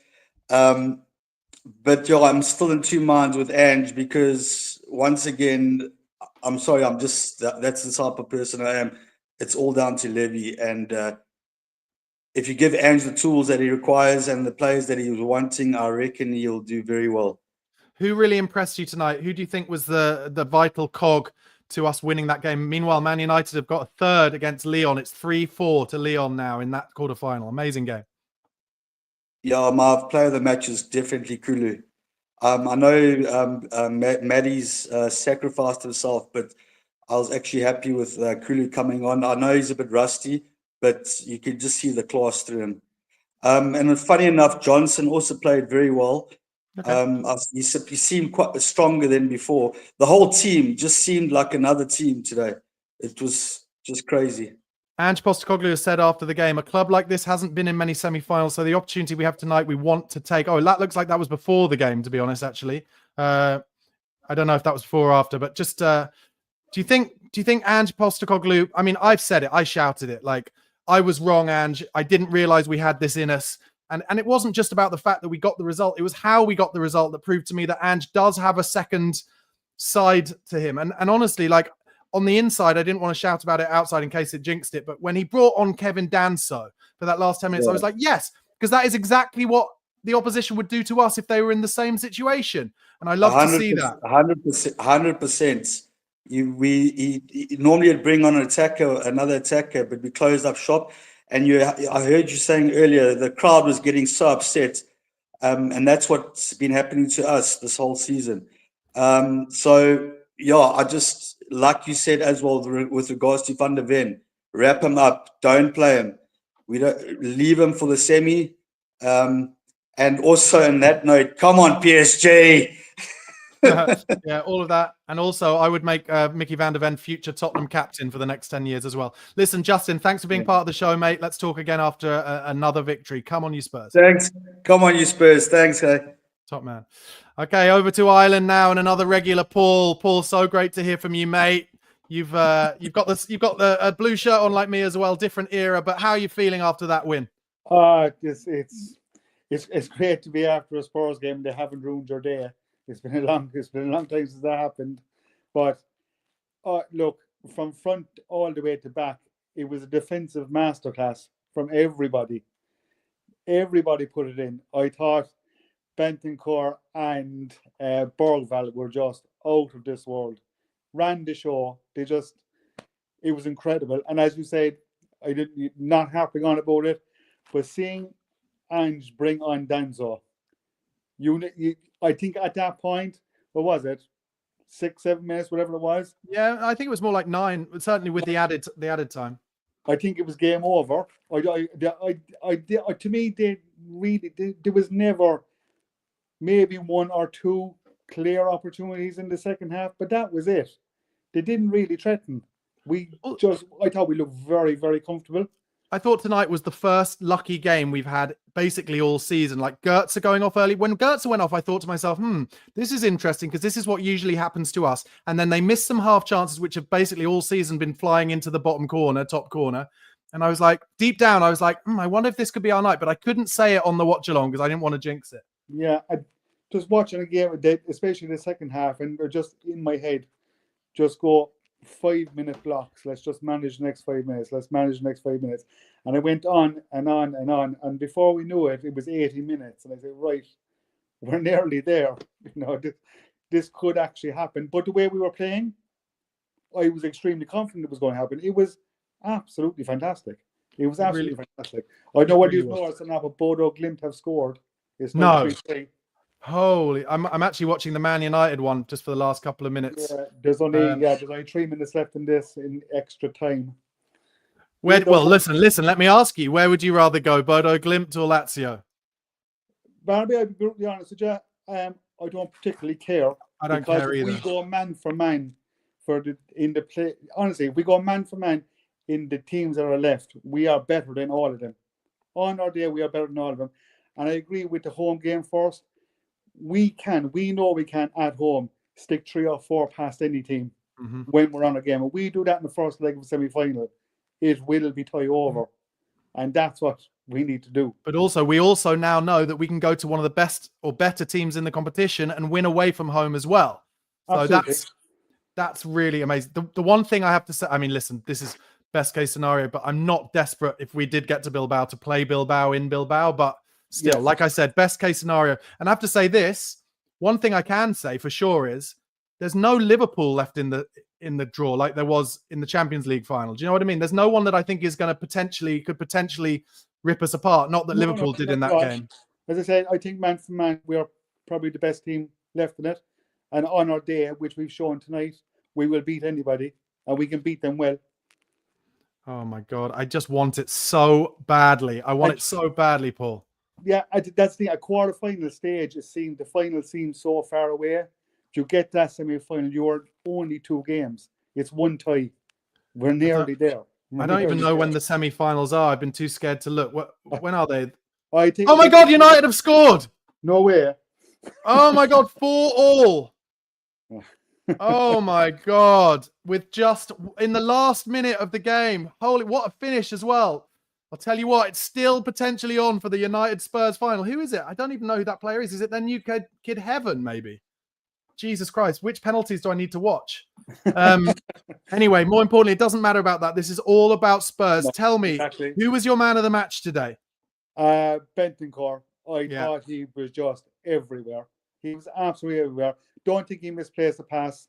I thought he was incredible. Absolutely incredible. They were all brilliant, but he just stood out for me. I just think he ran the show. It was Kobe Mainu with the goal. Absolutely brilliant finish. I just want to talk about Bentancur a bit more. Do you think with Bentancur, it's one of those things where he needs like the best players around him to kind of perform at his best as well? Because he just does the hard work and then gives it off. Yeah. I think when he's on his game, he's an absolute Rolls Royce. He just makes the game so simple, and we put the ball through him, and it just everything seems to work. Everything seems to work, and I think his best midfield partner, I think, is Bergvall. Oh, for sure. I think two of them together, absolutely incredible, and it's amazing for an 18 to be saying that about an 18-year-old. Like, we're not talking about a seasoned professional, an 18-year-old. That's how good he is. I think, Incredible. honestly, they're so lucky. I think Spurs, that's the thing, is like, I know it's easy to say when you're winning, but it is harder to see when you're not winning. But it's like, if you look at some of the players we've got down the spine of this team, then when they're all playing together, they are a force to be reckoned with. It's just we don't get to see them playing together nearly enough. True. One other thing, as I was thinking, watching the game, he's a very good player, and there's no doubting it. Can we afford this fella Etiteki or whatever his name is? Yeah. Well, listen. You do very well in the Spurs shirt. This is something I'm almost unwilling to talk about, but the reality is the short to mid-term future of Tottenham Hotspur would be changed so massively by winning this trophy. Not just because of the silverware, but back in the Champions League and how much they could then spend. But I'm basically unwilling to think about that. It's almost like, as a Spurs fan, I don't feel like I deserve it. So Lazio, Bodo Glimp has gone to penalties. Let's see what happens there. I mean, I have to say, just United have scored a winner. Yeah. Oh my God, Harry Maguire. 5 minutes injury times. My God, Harry Maguire. So it's going to be a Bilbao United semi. The all-English final is still on in Bilbao. Unbelievable. I just wanted to say one more thing. No, I've forgotten what it was. I can't remember what it was. Listen, Paul, sorry, I'm too pumped. Listen, thanks a lot for being part of the show. Let's talk again after Forest. Top man. Anytime. Thanks, Barnaby. Bye-bye. Oh, sorry, I cut Paul off a bit quickly there. Apologies, but I'm going over to Richard. Richard, thank you for being so patient. Tell me, how did you react to that result tonight? Barnaby, what drama. I mean, so what can I say? I can't believe that we're through to the semi-finals. I mean, I've got a friend who believed that we could go all the way, and he's proved me wrong so far. I mean, a semi-final. I mean, I've got to give credit to all the boys. I thought they all were very consistent.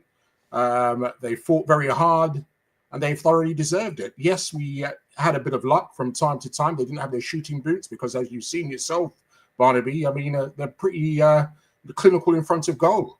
And I braced myself tonight for the worst. I really did, especially after the Wolves game where we were just pathetic, showed our heart of desire. But these guys, they turned up tonight. And they knew that it's all or nothing. And let me ask you this. How do you feel now about how bad Spurs have been and clearly have dropped off in the Premier League 20-25%? How do you feel about those games now we're through to this semi-final? Does it kind of make us forget about it? No, not for me. I mean, it's one step at a time, isn't it? We're in a semi-final. We were in a semi-final in the League Cup until we got knocked out by Liverpool. So it's a night to celebrate because for me, Frankfurt were one of the favourites. The way they've been playing, and they've got pedigree in this competition, having won it recently. But you've got to give credit to the boys as well as the manager. And I've been a staunch critic of Mr. Recently. But I won't flip and flop. I still feel that long term he's not the man, but I'm not going to go overly criticize him tonight. He got it right with his decisions, as you said as well. And he deserves all the credit for getting us through to this semi-final. But isn't that almost literally the first time he showed that he's willing to make those decisions? Absolutely, because it goes against what you normally see with Postecoglou. I mean, bringing on the defender, close to the end, and this Ange ball that we saw, in the first 10 games of his tenure, that hasn't been consistent since. But it's one hell of a result. How did he pull that out of the hat? And what he says about winning in his second season, it's still possible, isn't it? We can only dream. It's still possible. And I really thought Christian Romero played like the Argentina Christian Romero tonight. Everything on the line. Very much so. Very much so. And I've got to give him credit, Ange, for sticking with the left back, Udogie. I thought he had a great game. I thought Tell had probably his best game for us. He had a great chance, didn't he? Inside the box, though he didn't score from. But we deserved it. We deserved that little bit of luck. And let's see what we can do. Is it against Lazio? Is it going to penalties? It's going to penalties. I'm just watching the very end of United's game. They're into the very last seconds now, but United look like they've done enough. Listen, anyway, Rich, I've got a couple of more people to speak to, so I'm going to let you go. But thanks for being a part of the show. Really appreciate it, mate. Okay, take care. Take care. Bye. Next up to our regular Steve. Steve, thanks for being so patient. Honestly, what a lovely thing it is to be able to talk to you after a good result. Yeah, I know we've had a few bad ones to talk about, and I was a bit concerned before the game. But as I said to you last week, you asked me what I thought, and I said I think we will just get through. And, you did. We did. Yeah, it was an amazing performance, as everyone has alluded to. It was a team performance. You know, it was everyone was really giving their all. And it's been mentioned, you know, as I say, no negatives today, as you said as well. It's one or two things, but overall, fantastic. Yeah, I kept thinking even after when it was only 5 minutes to go. I mean, we've just seen what's happened at United. Yeah. Anything can happen, and we've had such a terrible season, giving things away. But amazing, we hung on, and absolutely amazed, and absolutely looking forward to the semi-final. Trying to organise a ticket and yet another flight. My wife says, "I know you're going. I know you're going." How do you feel Ange will react to what I think will be inevitable questions asked at him as to why Spurs are so very rarely? I can only really think about today and that Brentford away game, really, where we're kind of playing in that manner. How do you think he'll react when asked about that? I really don't know. He's taken so much stick, and he's, you know, we say up north that he's been biting a bit. Yeah. I really don't know how he's going to react to that. I'll be interested. He'll probably play it all down and say, you know, there's still a long way to go. That's that game over with. And yeah. But like you pointed out as well, and I was surprised, along with millions, well, not millions, hundreds of thousands of Spurs fans around the world, when he brought on Danso. I was thinking, this is not Postecoglou. What's he bringing? But deep down, you loved it, didn't you? Yeah, towards the end, and tightened everything up. It's still got a bit hairy at the end. There was different things going on, but you know, and they got corners, and we were just hoofing it upfield in the end, which was a bit disconcerting.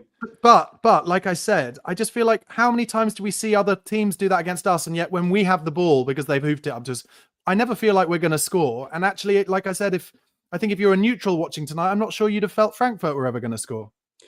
No, probably not. Yeah, I had a friend of mine text me. He's actually as a fan of another London team, but not those down the road. But and he said, "Oh, you've got this, mate. They don't look like scoring." That was about 30 minutes before the end of the game. Yeah. And I sort of texted back. Obviously, there's a long way to go with Spurs. And as it happened, though, we hung on. Yeah, fantastic result. You know, nerves are shot. Bodo Glimp about to take the first penalty against Lazio. Here we go, stepping up, saved. Terrible penalty from Bodo Glimp's player. I don't know. Really. Like, I'm not that bothered. I actually feel like it would be more Tottenham in terms of the script and people laughing at us if we went out to Bodo Glimp in the semi-finals than Lazio. So I'm not that fussed, but. Anyway, a lot of time in penalty shootouts. If you miss early, you don't always go on to win. Who was your man of the match today, mate? That's a difficult one. I concur with, I think one of the Irish chaps, probably Benton Kerr, if not Van der Ven, Mickey Van der Ven. Didn't put a foot wrong, hardly.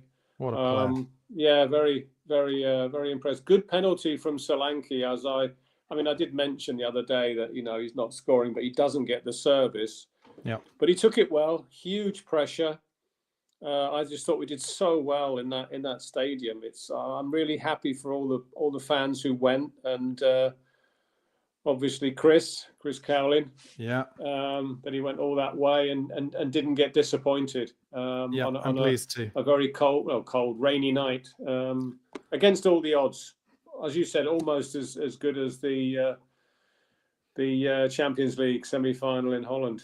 Well, hopefully this time Daniel Levy can learn from it. And if we do get through the semi-final, don't buy them watches, engraved with Champions League finalists on. This is about winning it. This is about growing us as a club. Listen, Steve, thanks so much for being part of the show. Really appreciate it. Thanks for having me, Barnaby. Glad to see you smiling again. Yes, loving it. Cheers, Steve. Okay, so we're just running out of time, so I'm going to go to Gary. Gary, I love that in your 1970s Glenn Hoddle Spurs shirt. What did you make of tonight's win? By the way, Lazio got one up in the penalty shootout. It's now 1-1. Bodo Glimp have scored their second. Okay. I was just watching the United game. I couldn't believe United just did that. But anyway, now I am pleasantly surprised. For the first time, we just played ugly, and we just grabbed the team defensively was just good. And then as the other viewers said, when he brought on Danso, I was just like, okay, we've not done this before. The players aren't used to it. I'm not used to it. So let's just see how it goes. But yeah, my goodness, yeah.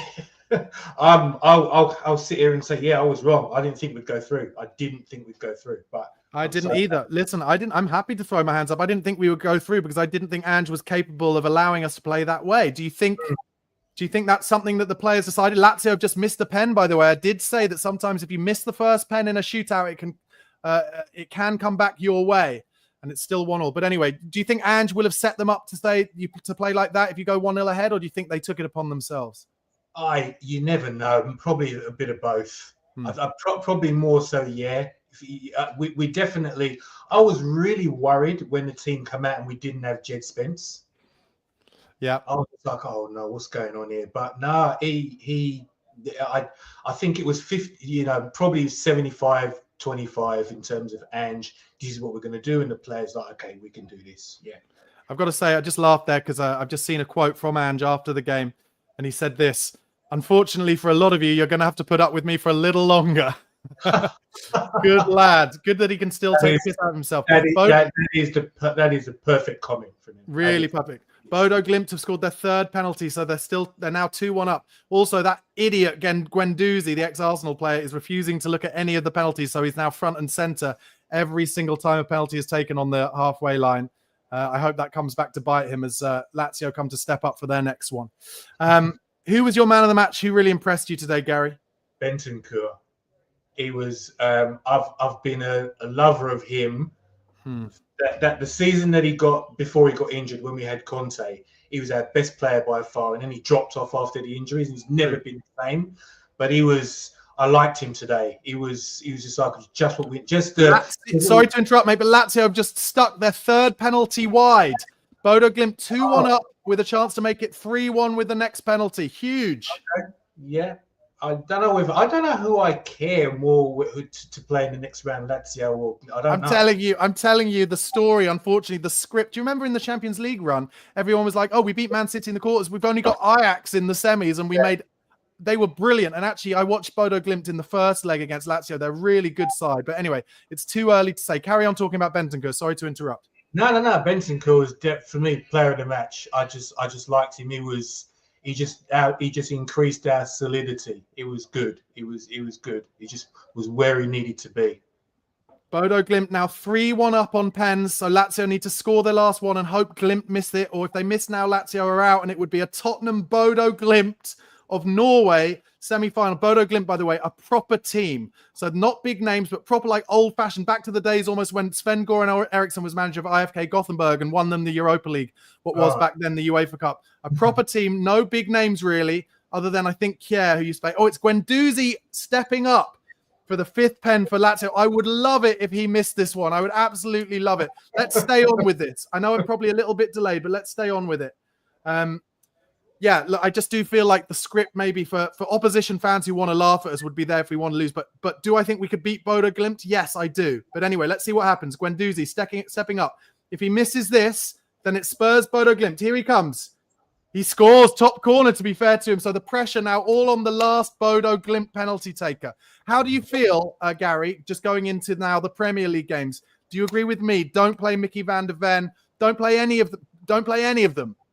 I don't know. How do you feel? Maybe I'm overdoing it, but do you know what I mean?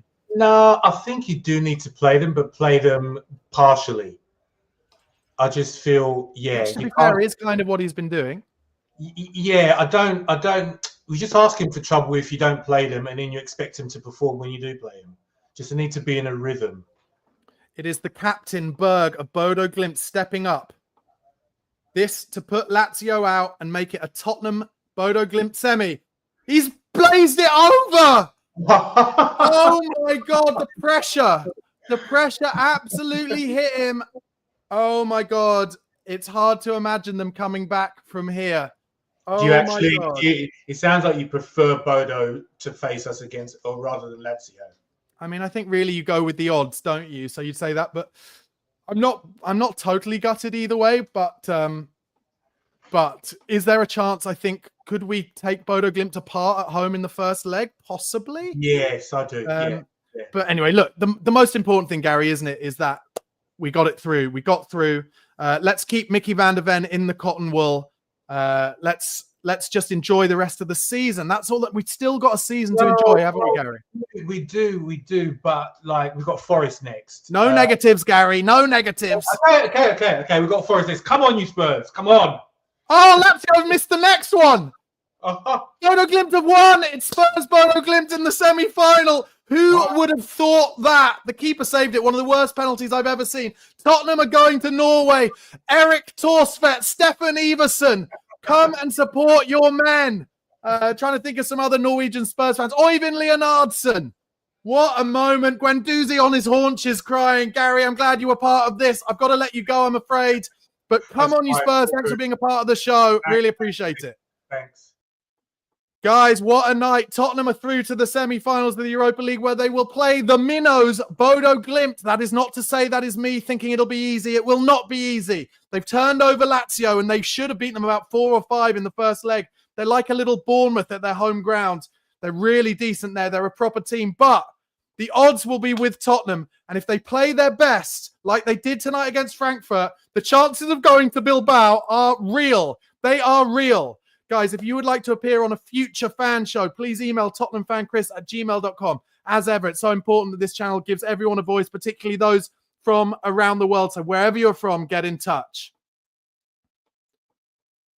Okay, that has been the end of an incredibly stressful watch-along, but Tottenham are through to the semi-finals of the Europa League where they will face Bodo Glimp of Norway. Absolutely huge night. We beat Eintracht Frankfurt 1-0. Please, if you're not already, do subscribe to Chris's channel at Chris Cowlin on YouTube. Also, please do subscribe to my channel. You can see it in the bottom left there at Barnaby Slater _ for daily Tottenham Hotspur content.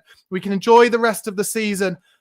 In 5 minutes' time, Craig Dearman will be hosting the Spurs Chat podcast from 11 p.m. on Chris's channel. He'll be joined by Ricky Norwood, Dustin Lau, and Carl Jones. Do tune in for that. As ever, Chris Cowlin, the Don of Tottenham content, bringing you more and more content. What a night. Glory, glory night.